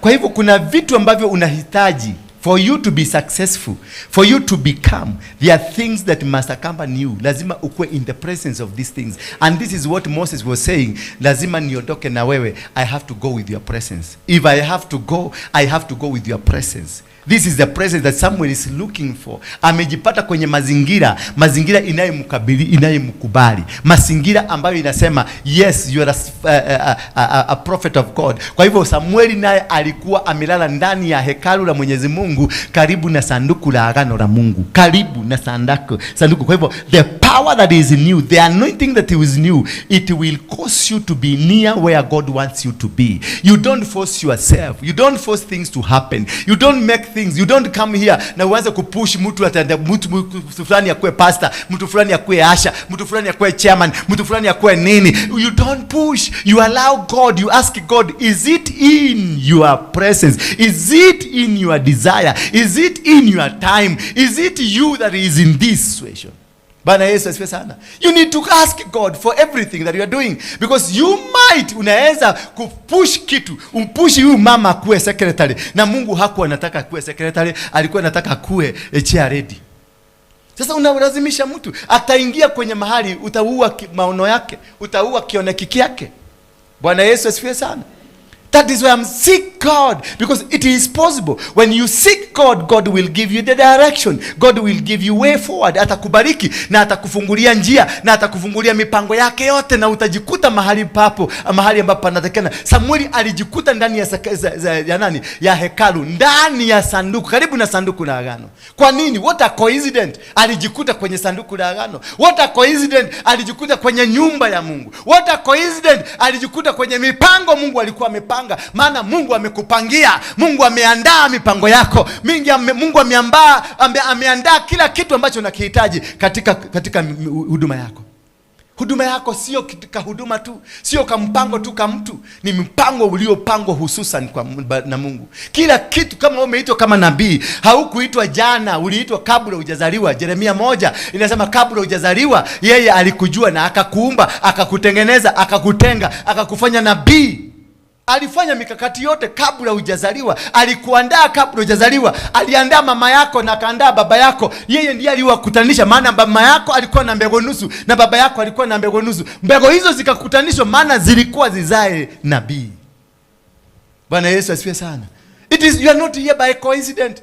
You are not on earth by coincidence. Hauko hapa kwa mipango yako. Mungu alikuandaa na aliandaa mpango hususan kwa ajili yako, kwa sababu alijua kuna kazi nzuri unakuja kufanya. Alijua kuna mipango mizuri utakuja kufanya. Alijua kuna mahali unaenda. Alijua kuna mahali utakuwa. Alijua utakuwa engineer. Alijua utakuwa rais wa Kenya. Alijua utakuwa nabii. Alijua utakuwa kuhani. Maana akakuandaa kutoka utotoni wako. Watu wakakuinukia wakakupiga, akawashinda. Walipojaribu kukuangusha, akawaangusha. Alipojaribu kuwapiga mieleka, walipojaribu kukupiga mieleka, yeye mwenyewe aliwapiga mieleka bila wewe kuelewa.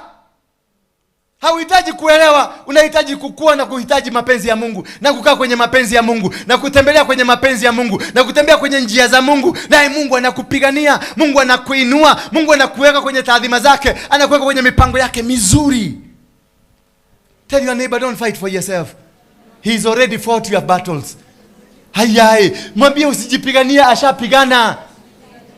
Wewe tu nika process tu unapitia, nika njia tu unakapitia, kametayarishwa. Wewe mahali unapitia leo, sio wewe ulipanda, palitengenezwa kwa sababu yako. Chochote hiyo kitu umekalia, sio wewe ulitengeneza, kilitengenezwa kwa sababu yako. Mahali umekaa, sio wewe umepatengeneza, palitengenezwa kwa sababu yako. That is why you are finding yourself in the path.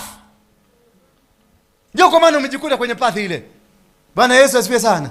Si mlijaribu kuniua nikiwa Mungeke, mliweza? Si sasa mniue. Sasa nilikuwa kwa Mungeke, sikuwa najua Mungu. Sasa hii ni womoko hatakojoraga. Mutikirehe mafuduki masho manyu. Mlinipiga buduki, mliniweza. Akina Shea Ready walikuwa wananiambia nikufe, nitakuile. Sikukufa, niliendelea kuishi na sikuwa namjua Yesu. Sasa niko na Yesu wako ndani yangu. Niko na Yesu. Niko chini ya mwamba.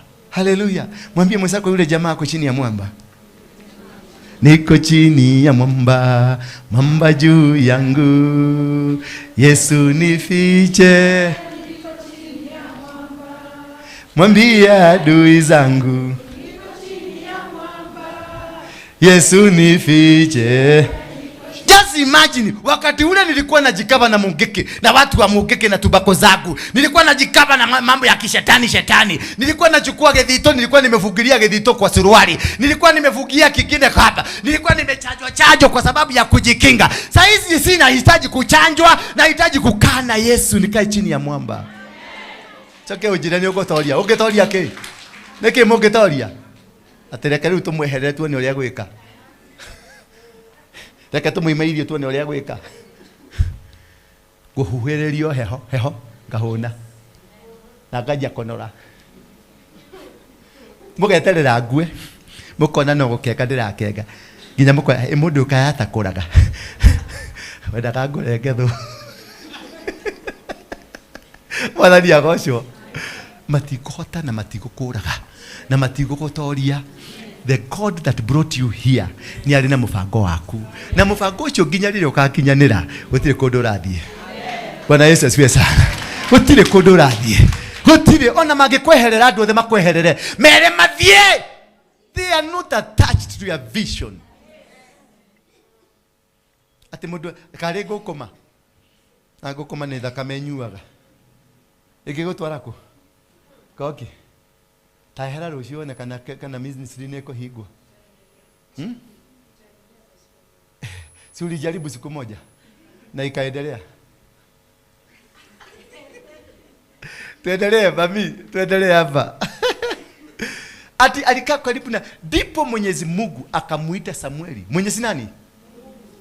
Kwa sababu alikuwa karibu na sanduku la agano na alikuwa kwenye hekalu. There is an atmosphere, lazima utengeneze atmosphere ya kukaa karibu na Mungu ndio Mungu akuzungumzie. Kiburi lazima uweke chini, maringo yako lazima uweke chini. Kuona wewe ni kama wewe ndio maana, weka chini. You are hopeless and useless. Wewe ni kitu kidogo sana. Ati mundu anaona ni mundu wa maana. Ati leo kiburi kimefika pale juu. Hawezi dogehute kata dodo. You are untouchable. God does not know untouchables. God himself is the untouchable. Hallelujah. Mungu akisema lazima hii nyumba ihame hapa iende pale. Yesu alimwambia ukipata power, yani ukiwa na power ya Mungu, utasema mlima uhame na uhama. Utasema mlima utoke hapa uende ngabo ile nyingine na utaenda. Utasema mto utoke hapa uende badi ile nyingine na utaenda, and nothing will happen to you. They will come from all directions. Yeah? Sisi kama mnanielewa. They will come from all. No, they will come from one, but they will go. Mere magari. Mabia hawa adui wako. Hawa wanakupangia kupigana na kazi yako. Hawa wanakuchimbia sasa kwa sababu kuna watu wanakuchimbia. Niwetele leo kuna watu wanakuchimbia. Kuna watu wa ndani wako wanakuchimbia, wanapanga mipango miovu. Mere magari. Mere tu ogo tu. Ogo ate. Dio turie maru maku nyumba. Nona hawira ine waku. Hario thia kuhoera uthio turie maru mothe. Uturie hawira Ngai atiriri ni ndakunengera wira uyu ni waku. No sarende ucoke uigirire sacrifice hau. Hallelujah. Uigirire hau. Ucoke ucarie mutumia mukuru pio. Mundu tari na kindu. Genuine ni mundu tari na kindu. Uthio mwike kaundu. Naigwa. Duga specify uria uwe. Uthio ya kuwirira kaka uyu umwike kaundu tondu ndegukorwo ari mundu egukorwo ari muraika. Ndipo Mwenyezi Mungu akamuita Samueli, naye Samueli akaitika naam. Lakini kumbuka Samueli ni mtoto tu. Alafu verse 5 inaendelea namna gani? Quickly. Verse 5 please. Huyu mama amelala. Kisha Samueli akamwendea Eli. Sasa hapo ndio matatizo inakujanga. Kisha Samueli akamwendea Eli kwa haraka, akamwambia nimekuja. Kwani umeniita? Sikiliza, aliyemuita ni nani? Aliyemuita ni Mungu. Watu wengi hapa wameitwa ni Mungu lakini wanataka kusikiliza apostle. Hallelujah. Watu wengi hapa wameitwa na Mungu. Mungu amewaita, amekuita nyabura. Badala ya kuitika na Mungu, unaitika ukifikiria ni apostle amekuita, maana umezoea apostle. Hallelujah. Ni umenyerete apostle agatuika tareka muthuri gaku, tareka mukwanjo gaku gagwetiri magio guo, kaya muthurira witu. Muthe. Akireba kathire. Ni akomire. Ni akinyire kuri athiaga. Ni akinyire kuri athiaga. Wega kudi kwenda shosho. Sasa ni aje? Atenenda konyana. Kakana makariko. Tokwale nao. Weha mukwajo. Tio, mukwajo ya. Weha, jerera hari ori. Mukwajo. Mukwajo weko. Mukwajo. Umuthi ni woyo. Ndiradeithia. Ucio ni muthegi waku, muthegi waku rino ukoragwo na iondo ye. Takuoya wanje kuigwo gikwariria. Urutagira magongona. Kisha Samueli akamwendea Eli akamwambia nimekuja kwani umeniita? Lakini Eli akamwambia mimi sijakuita. Mwambie mwenzako wacha kusikiliza sauti za binadamu, sikiliza sauti ya Mungu, sikiliza venye Mungu anataka. Don't listen to people. Maana huyu jamaa alifikiria ni kuitwa ameitwa na Eli, maana akili zake bado hazijakomaa kufika katika kuitika sauti ya Mungu. Akamwambia mimi sijakuita, nenda ukalale. Samueli akarudi na kulala. Verse 6. Mwenyezi Mungu akamuita tena. Naigwa, uleto maita maiga na leo nili yake uleto. Jiulize Mungu amekuita mara ngapi? And that's the reason umekuwa stubborn hapa. That's the reason you think you are the only person that can be able to be used by God. That's the only reason unafikirianga wewe ni mtu wa maana. The reason you think that you are the most special person. Until you understand to hear the voices of God, that's the time you'll know that you are special. Until you are able to know the voices of God, that is the time you'll know that God is really indeed using you. God will only use you if you realize Him. Hallelujah. God can never use you if you don't realize Him. Until umujue ndio atakutumia. Ijalishi kama alikuteua kama nabii, ijalishi alikuumba namna gani, ijalishi umeumbika na nani, umelelewa na nani, hadi wakati utakapojua sauti ya Mungu ndio utaweza, Mungu atakutumia. Utakaa hapa ndogo turaweza hata yako wale. Turokiritaga haha tamurogi. Wagiaga kunyita sauti ya Ngai. Ugo turawuga ni ndahonokire mwaka wa 1972. Gugicoka gugithia atia? Kioneki gyaku gyakwiriire ku? 1972 wari na shati ya kugarurania kara. Ono muthi wina shati ya kugarurania kara. O kiuga ni ukoragwo na Ngai, nduri na Ngai. Ukoragwo na ngoma. Bwana Yesu asifiwe sana. bagikoro we ndukahota kumenya jemo cia Ngai kana mithiire ya Ngai urenda gukarania urenda gwikwo uria wo urenda ukoragwo na ngoma na we wa ngoma thie coka makinya-ini haria muranirwo na Ngai rudi huko nyuma ujue mlitorokanio wapi na Mungu ndio urudi kwa Mungu. Mungu aanze kukudirect until you understand God, until you hear the voice of God and you are able to know that this is God that is speaking. You will never succeed in life. You will never become anybody until you are connected with God. Samueli akaamuka akamwendea Mwenyezi Mungu, akamuita tena. Samueli akaamuka akamwendea Eli na akamwambia, nimekuja kwani umeniita? Lakini Eli akamwambia, sikukuita mwanangu, nenda ukarare. Jamaa no kurero ni toro toyo ndirona wina matha akomete gatoro kega muno na ari kanitha-ini na kwina inegene ria maspika no ni arangorota tondu ni etwo tamuri etwo no. Verse 7. Bwana Yesu asifiwe sana. Lazima ujielewe, na ndio Mungu akubali kukutumia. Lazima ujue sauti yake, maana God has to create a channel for you where he will be communicating with you. And if you don't understand the channel, then you are going to be confused. Utakufa. Ndio kwa kile watu marekuonaga ukigo ahonokire miaka 50 urutaga wira munyoro kuongirurumia ngari no gutire kindu ngika maisha baku matulete horia maturaga no gukirita goguo. Samueli alikuwa hamjui Mwenyezi Mungu. Unaigwa? Samueli alikuwa hamjui Mwenyezi Mungu, lakini Mungu alikuwa anamjua. Bwana Yesu asifiwe sana. Mungu anakujua, lakini itahitaji hata wewe umuelewe ndio mcommunicate. Hello. Mungu anakujua, lakini wewe haumjui. Anapokuita unafikiria ni Joeli, to nuamenye lile Joeli. Nuamenye lile nabii. Anabii ameshuma. Na itaba ya dune. Udomitaga ya kiaria. Mwenyezi Mungu wala ujumbe wa Mwenyezi Mungu ulikuwa bado haujafunuliwa kwake. You need to be revealed too. Lazima uelewe ujumbe wa Mungu. Lazima uelewe, umenye Ngai hiana atia, aragi atia na okaga atia. Ni muraigwa? No kinya, no kinyo menye tiko shukaga tu, no kinyo menye Ngai yake kwariria. Tondu wa urashuko geciria ni dreams. Githene kwa herio mubango-ini wa Ngai. Madhani yako igwire tha. Lazima uelewe. You must have a coordinates za Mungu ziko za kumwelewa wakati anakuzungumzia. Huyu Samueli hakuwa anajua, alihitaji mtu akumsaidia kujua. Kwa hivyo hakuna mtu mjuaji. If you want to know a person, any successful person mwenye amefaulu na anatenda makubwa, ako na historia ya babake. Mtu mwenye hana huko nyuma kwake, atunaweza kumfuata nyuma muelewe mzazi wake ni mgani katika maisha ya ulimwengu wa kiroho. Lazima akue una trace, you are able to trace that person. Wale watu unajua wametenda, wale unaonanga kwa TV, wale unataka kujua wametenda mambo makubwa, fuata nyuma utasikia baba yake na yeye alikuwa msuri. Mdomo yake akinena kitu kilikuwa na baraka. Bwana Yesu asifiwe sana.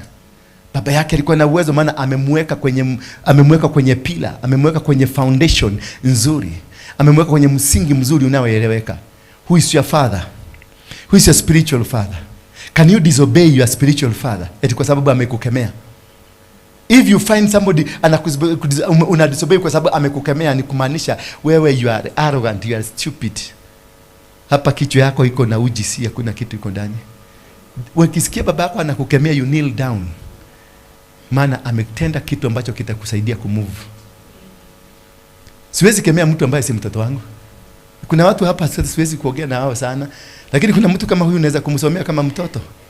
Maana ninajua kule tumetoka naye ni mtoto wangu. Sasa nikimsomea hawezi kutoroka. Sasa hiyo utamkuta huko kwa ofisi yako ananiambia, "Apostle uko na akoli yake umuthi." Nigetha twaranirie ndige marakara. Ego kanyihetie. Tondu ni mwana wakwa na ni mwana ujiguite. Lakini kigurumo kigeta kuiguite gitura kithiururuka go gigiciria nikio.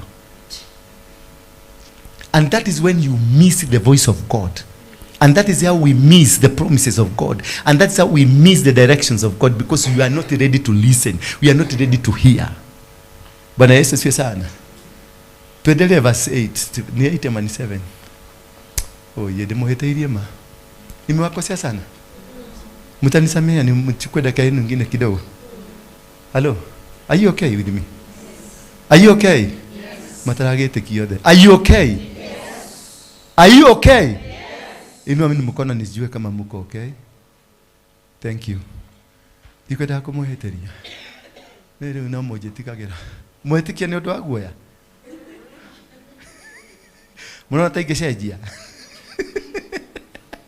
Haya, Mwenyezi Mungu akamuita Samueli kwa mara ya 3. Samueli akaamuka akamwendea Eli na kumwambia, nimekuja kwani umeniita. Ndipo Eli alipotambua kuwa ni Mwenyezi Mungu anakuita. Unahitaji mtu wa Mungu aliye na ufasaha. Unahitaji mtu mwenye anaweza kusimama na wewe, mwenye ako na revelation more than you. Mwenye atakwambia ushonega yorago itatodo kemwanane gyo kama mara ya pili, mara ya kwanza, mara ya pili, huyu jamaa akajua mwanao ni aleto, huyu mtu anaitwa. Na huyu si shetani anamuita, ni Mungu anamuita. Maana wako kwenye hekalu kwa karibu na sanduku la agano. Akajua automatically God is calling this boy. So akamdirect. You need to be directed to your vision. You need to be connected to your vision. You need somebody who can hold your hand to connect you for the blessing. That usikue arrogant, humble down.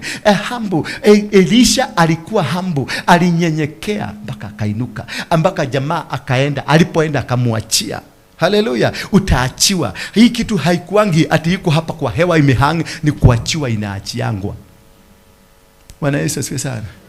Ndio mundu gwetwa Jeni waje kwihura githuri guko. Ukwihura githuri guko, kwihura githuri ukore ni kumithio romithia githuri giaku. Na Ngai no arakwariria ureciria ni maina ikanga rirakwariria.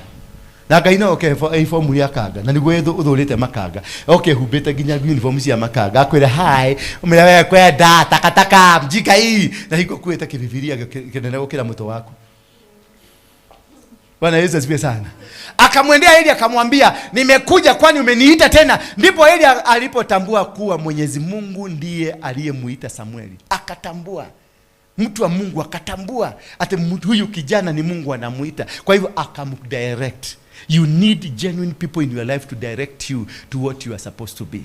There are people you will meet and they will misdirect you, but you need the right unity. Huyo amuke, she's being connected. Mwana sasa ameconnectiwa kwingine, you are being connected kwingine. Sasa be alert because God is now connecting you where you are supposed to be. Don't sleep at all. Yeah, don't sleep. God is connecting you. Naona sasa shetani amemwambia wewe kuja padi hii, na Mungu hataki hivyo. Verse number 9 kweli, kimbia kidogo. Verse number 9 ndio tuone what really happened. What really happened? Kwa hiyo Eli akamwambia Samueli, nenda ukalale. Hallelujah. Nenda kama huyo mama amelala, nenda ukalale, ndio ukakome. Hallelujah. The genuine man of God will direct you correctly. If only unapendeza. Hallelujah. Akamwambia namna gani? Nenda ukalale. Na akikuita mwambie hivi. Mwambie nini? Sasa ukikuja kanisa za warokole utakuta people who are supposed to guide you, people who are supposed to take you to the direction of God, they will mislead you. Because interest zao haziingii venye walitaka. Afadhali kungolewe mtu hapa ndio interest yake iwekwe, ndio afanikiwe venye alikuwa anataka. Because alikuwa anataka kucontrol, kumanipulate, kupiga. Because ameona kilicho ndani yako anataka kukimaliza. Lakini huyu nabii Eli alijua huyu ni mtumishi wa Mungu na akamdirect vile kulihitajika. You need a genuine person in your life. You need a person that a heart ako na moyo wa kuona kilicho ndani yako. Sio kila mtu ni rafiki yako. Sio kila mtu ni mtu wa kutembea na yeye. Sio kila mtu ni mtu wa kukua bibi yako ama mke wako ama mume wako ama business partner. Not everybody is that material that you are thinking. You need a divine connection. You need God to intervene and to make you get connected to the right people for your life. Because this man angemwambia ni mimi nimekuita na ingeishia hapo. Kwani mimi ni mtumishi na nenda ukalale, akikuita hivi sema hivi. Mwenyezi Mungu, kwani mimi mtumishi wako nasikiliza. Hivyo Samueli akarudi na kulala mahali pake. Akarudi kulala wapi? Mahali pake. Hakuenda kulala mahali pa wenyewe, alienda kulala mahali pake. Kila mtu ako na mahali pake. Kwenye nyumba hii kila mtu ako na kazi yake. Hakuna mtu anaweza kufanya kazi ya mwingine. Hakuna. Hapa hakuna. Umeitwa ukiwa bishop utakuwa bishop. Umeitwa ukiwa reverend utaitwa kuwa reverend. Umeitwa ukiwa mwinjilisti utaitwa kufanya uinjilisti. Umeitwa ukiwa nabii utafanya unabii. Hautafanya kazi ya mwingine. Ofisi yako ni yako, kaa kwenye ofisi yako. Huko ndio Mungu, hapo huko ndiko uko iwera dauti. Ndio maana shiko nilikutoa huko. Maana huko ungesikia sauti. Sasa hizi umeweza kuconnect. Yes. Na uko ragira gashai. Tiga wana. Ale niko dirira gya dirira. Hivyo Samueli akarudi na kulala mahali pake. Verse 10.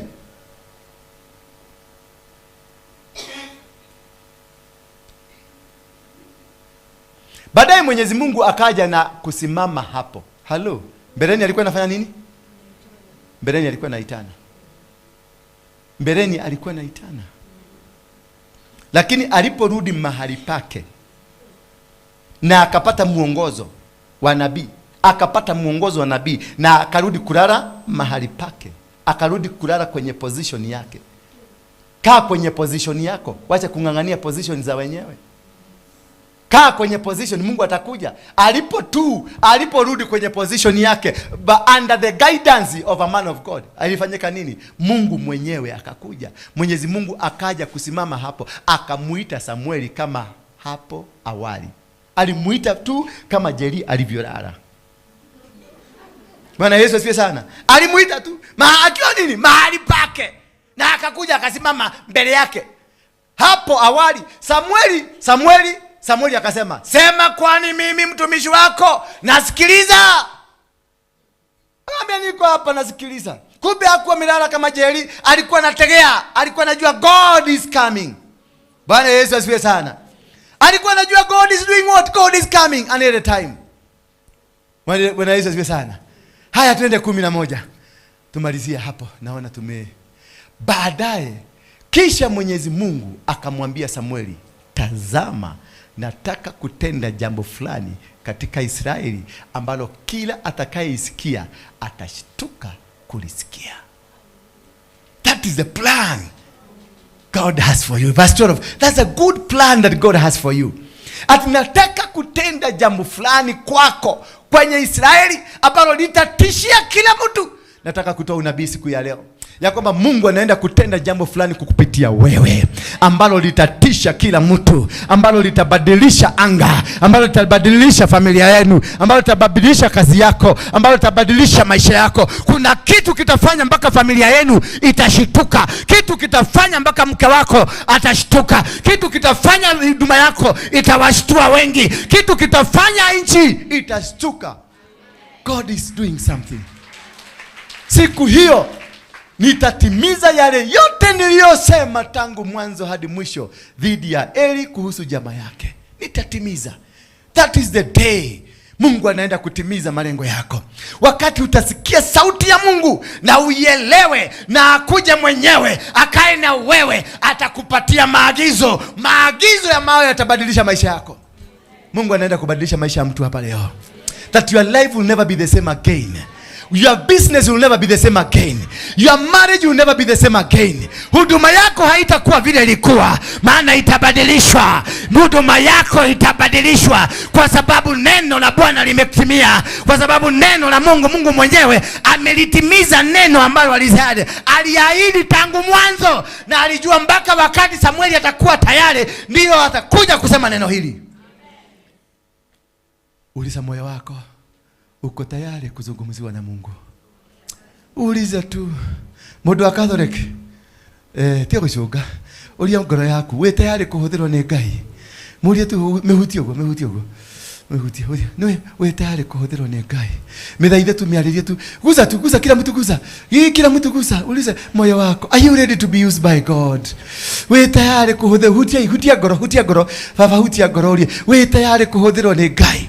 Goro yako no nginya ikorwo tayari. Your heart lazima ikuwe ready to be used by God. You must be ready. You are not an ordinary person. God, you must be ready. God cannot bring into kingdom yake kwako when you are not ready for that kingdom. You must be ready for the kingdom.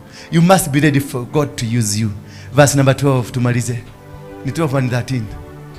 13 please. Nimekwisha mwambia kuwa nitaiadhibu jamaa yake milele kwa uovu unaojua, kwa sababu watoto wake wa kiume wamenikufuru mimi na hakuwazuia. Sasa mimi sitakubali kuadhibiwa na Mungu kwa sababu ya kufuru zenu. Afadhali nikufukuze utoke hapa, afadhali uniondokee, lakini kufuru zako sitakubali. Mimi ni mtumishi wa Mungu na I'm not here to compromise. I'm not here to compromise. I cannot give what I don't have. I can only give what I have. Tusimame kwa miguu yetu.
Kinywa chako mwambie niko hapa Yesu. Inua mikono yako juu. Yesu. Mwambie Yesu niko hapa. Niko hapa. Yesu. Niko hapa. Niko hapa. Kwa ajili yako. Niko hapa kwa ajili yako. Sema Yesu, Yesu, Yesu.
Inua sadaka yako juu, nataka niombea.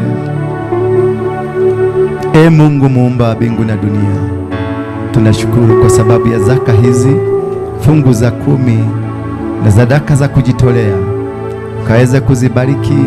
Unaelewa sababu ya kila mtu ni kwa sababu ametoa. Wamekuzungumzia kwenye nyoyo zao, na ukatimize malengo yao na ukatimize mipango yao. Wasaidie wakujue, wasaidie wakuelewe, wasaidie waelewe sauti yako unaposema, unapozungumza. Help them to understand, because it is possible they are going to make it. It is possible they will be blessed. In Jesus name, somebody say amen. Leteni sadaka zenu hapa tunapoendelea na kuimba. Ningetaka kuchukua dakika zingine zako 10. Umeinuliwa katika kiti chako cha enzi. Sema Bwana, umeinuliwa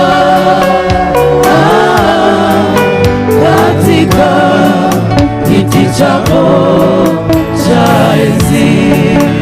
Sema Bwana, Bwana, umeinuliwa katika kiti chako cha enzi. Sema Bwana, Bwana, umeinuliwa katika kiti chako cha enzi. Bwana Yesu, umeinuliwa katika kiti chako cha enzi. Bwana Yesu, Bwana, umeinuliwa katika kiti chako cha enzi. Bwana Yesu, Bwana, umeinuliwa. Tunaweza kuketi katika kiti chako cha enzi. Bwana, umeinuliwa kwenye kiti chako cha enzi. Kwa wale mnajua tumefungua kanisa Thika. Wangapi mnajua tumefungua kanisa Thika? Wangapi walisupport ikue? Mpaka imesimama.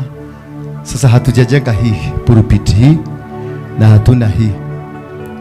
Kwa hivyo mtaendelea kurudi kwa mifuko mpaka tukue na pulpit, mpaka, kwa sababu niliwaambia kutembea na mimi ni gharama. Si ndio? Kutembea na mimi ni nini? Ni gharama. Kwa hivyo vumilia tu, na pesa yako lazima utatoa, kwa sababu lazima tufanye kazi ya Mungu.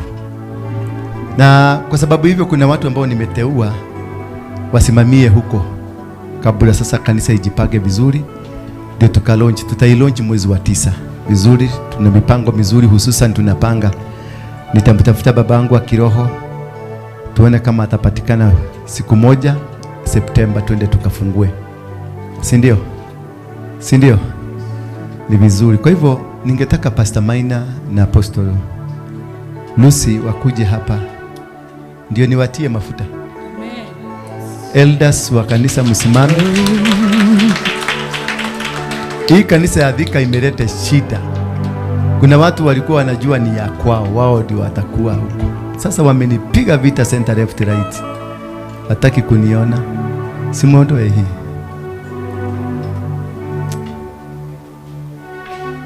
Sasa umefunga kitambaa, umeanza kutulikia na kujeni pande hii. Elders simameni hapa. Elders wa kanisa usimame nyuma yao.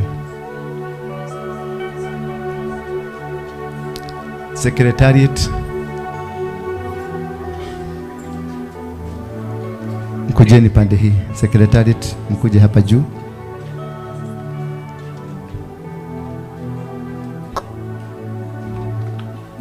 Kuja hapa. Njoo hapa. Nasema ukuje hapa.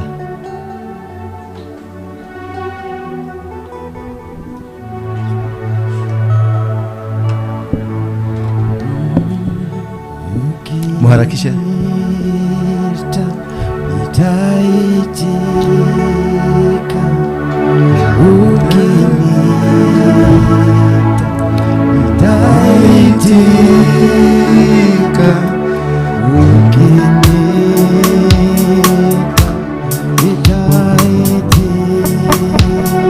Sogea kidogo, sogea. Toeni viatu zenu. Kazi ya Bwana nitafanya, fanya kazi, fanya kazi, kazi ya Bwana nitafanya, fanya kazi, fanya kazi, fanya kazi ya Bwana. Mnaweza kupiga magoti hapo kwenye jukwaa hapo. Sasa naenda kuwamwagilia mafuta, lakini nitakuja kuwamwagilia mafuta mkuu kwenye hekalu kule. Hii I want to just commission you. Muanze kazi ya Mungu Thika. The church is behind you. Walio mbele yenu ndio secretariat. Hawa ndio watakuandikia barua ya kazi, ndio watakaye kuelezea kazi yako itatoka wapi mpaka wapi. They are the one who is going to give you the letter na certificate ya kanisa na barua ya kusaidia kufungua kanisa kule kama branch. You'll get it from the secretariat. Na wao ndio watakupatia terms and conditions. Nao walio nyuma yako ndio wazee wa kanisa. Wao wako hapa ndio watakao ushikilia. Ukipata kabla mufike kwangu, muwatafute kwanza in case you need their support, your help. Watakuwa wachache wakikuja kwenu, wanasimama na nyinyi. Hata secretariat itakuwa inakuja kwenu, inasimama na nyinyi hadi wakati mtakuwa na sekretari yenu na wazee wa kwenu. Wako hapa kwa msaada wenu, wako hapa wawasaidie, wako hapa wapatie mawaidha, wako hapa wasimame na nyinyi. Kanisa hiyo ya Thika kwa ufupi si kanisa kama zile zingine za kwenda unafungua na inakuwa ni yako. Umetumwa huko uwakilishe kanisa hii, na unaweza kutolewa huko utumwa kwingine, na unaweza kutolewa huko urudishwe hapa na mwingine apelekwe kule. So you are just caretakers, caretaking the work of God. Pastor Maina, juu ya mafuta ambayo Mungu amenimwagilia kama kuhani as the high priest of this altar, I anoint you today and I commission you today and I dedicate you today to the altar of the synagogue to be the resident pastor in the church of Thika, and God will bless you. May God lift you. Venye alimuinua Daudi akupiganie, venye alipigana na alisaidia Daudi kupiga maadui wake wote na wakashinda, na hivyo maadui wote watakao kuinukia upate mafuta na nguvu kama ile Daudi aliipata na ukashinda vita zote. Uifanye iwe ni hekalu ya watu wa Mungu. Watu wakikuja tabaka mbalimbali, Waislamu wakikuja, wachawi wakikuja, watu waabudu shetani wakikuja, na waabudu wa Mungu wote wakikuja, wote ni watoto wa Mungu. Uwasaidie kujua Mungu, uwasaidie kukaa kwenye njia za Mungu, naye Mungu atakusaidia. Usidhulumu mtu yoyote ule, usisukume mtu yoyote ule, na usijibandikishie mtu yoyote ule. Wote waingie kwenye mipango ya Mungu, na watakapoingia kwenye mipango ya Mungu, Mungu ndio anayejua kuteua, kupanga na kuendeleza. Utakapopata vita, kitu kimekuinukia, una mahali pa kurudi, kuja kwangu ama ukuje kwa wazee ama uende kwa secretariat, nao watakusaidia kwa lolote lile. Apostle Lucy, wewe ni nabii si wa kitaifa, wewe ni nabii wa kimataifa. Mungu amekupatia mamlaka hii, uwe mshikilishi, uwe mlezi, kuhakikisha madhabahu ya Thika yamesimama, ndio utoke hapo uende ufungue mengine na mengine. Ukuwe mama mlezi, mama mtunzi, mama naipenda. Watoto watakaoingia kwenye madhabahu hiyo wote washughulikiwe visawa. Usifanye kitu wala msifanye chochote ambacho ni kinyume, ila mfanye vyote kulingana na mafundisho ya Biblia na mkae kulingana na mafundisho ya Biblia. Mungu na akuongoze, akubariki, akupe hekima na akupe ujasiri wa kufanya kazi yake.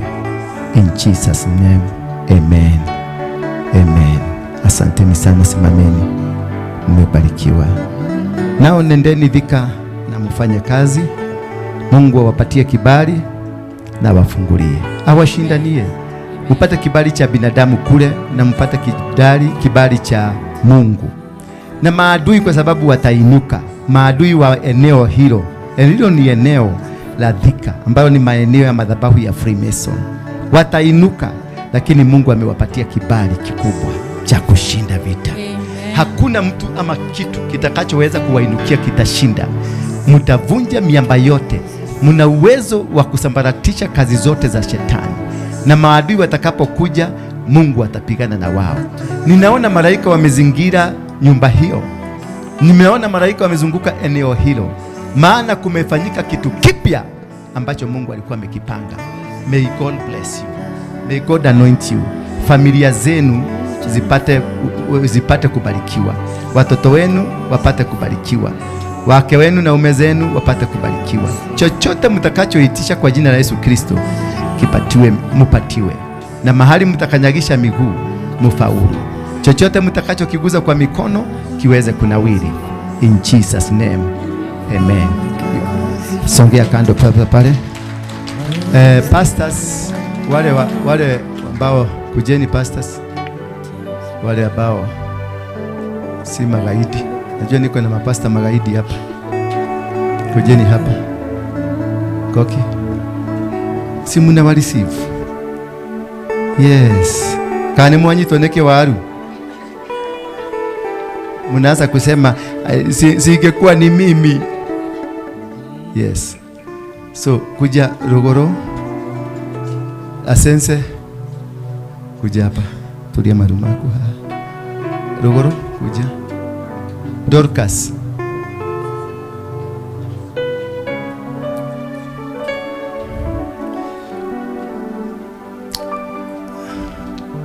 Utairatu siako.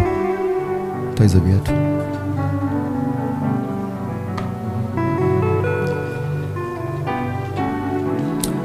Niko na wachungaji hapa kwenye nyumba hii. Wako Rebecca, Koki,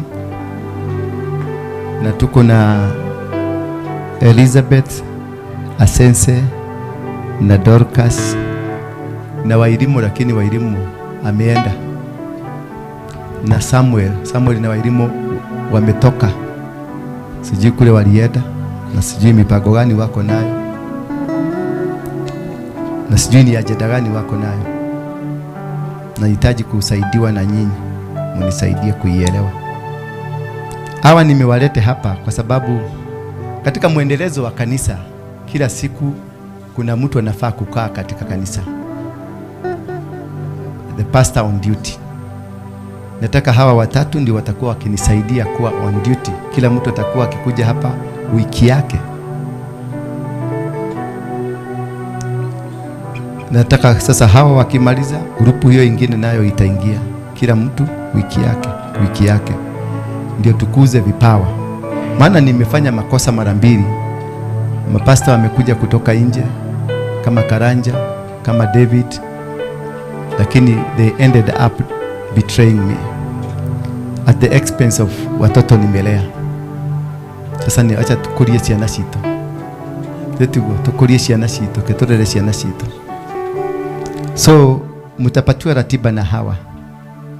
Nani ataanza kutoka kesho? Nani atakuwa wiki hiyo ingine? Nani atakuwa wiki hiyo ingine? Nani atakuwa? Ndio tuwe tunasaidiana hivyo. Naye Mungu awabariki.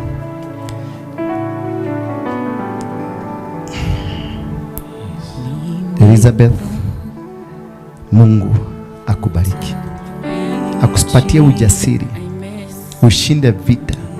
Utainukiwa, lakini Mungu atawainukia maadui wako. Utapiganwa na wewe, lakini Mungu atapigana na wao. Watajaribu kukuangusha, lakini Mungu atawapiga mieleka. Uvumilie na ukuwe na mvumilivu. Unyenyekee na utunze na ulee watoto wa Mungu wote kwa usawa. Kusiwe kunaye mzuri ama mbaya, wote ni watoto wako. In Jesus name. Peter, may God give you grace, power to speak the word, to do the word, and commit yourself to the word.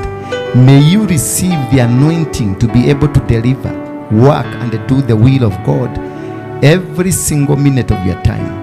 May He give you power to discern, power to understand, power to know. In Jesus' name. Dorcas, God is with you. He will fight your battles. He will defeat them that want to defeat you. He will bring them down that want to bring you down. He will fight them that want to fight you. He will be your provider, your protector, and your future. In Jesus' name, may God bless you.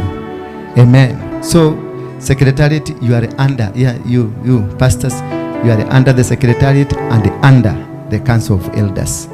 So the Secretariat watawapatia ratiba how you will be conducting your businesses. Amen. Simuwapigie makofi. Yes. Thank you. Thank you. God bless you. Mungu awabariki.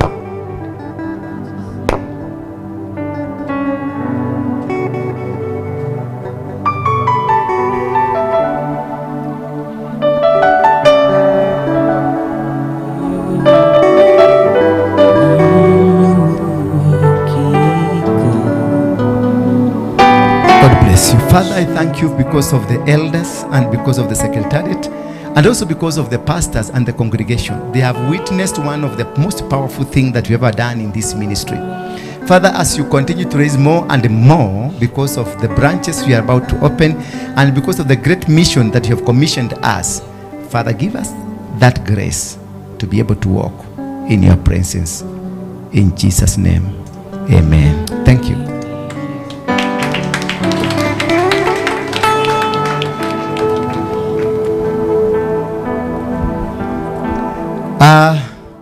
Nataka tuachie hapo for deliverance people.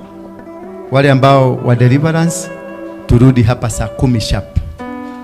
Si ndio? Mungu awabariki. And now may the grace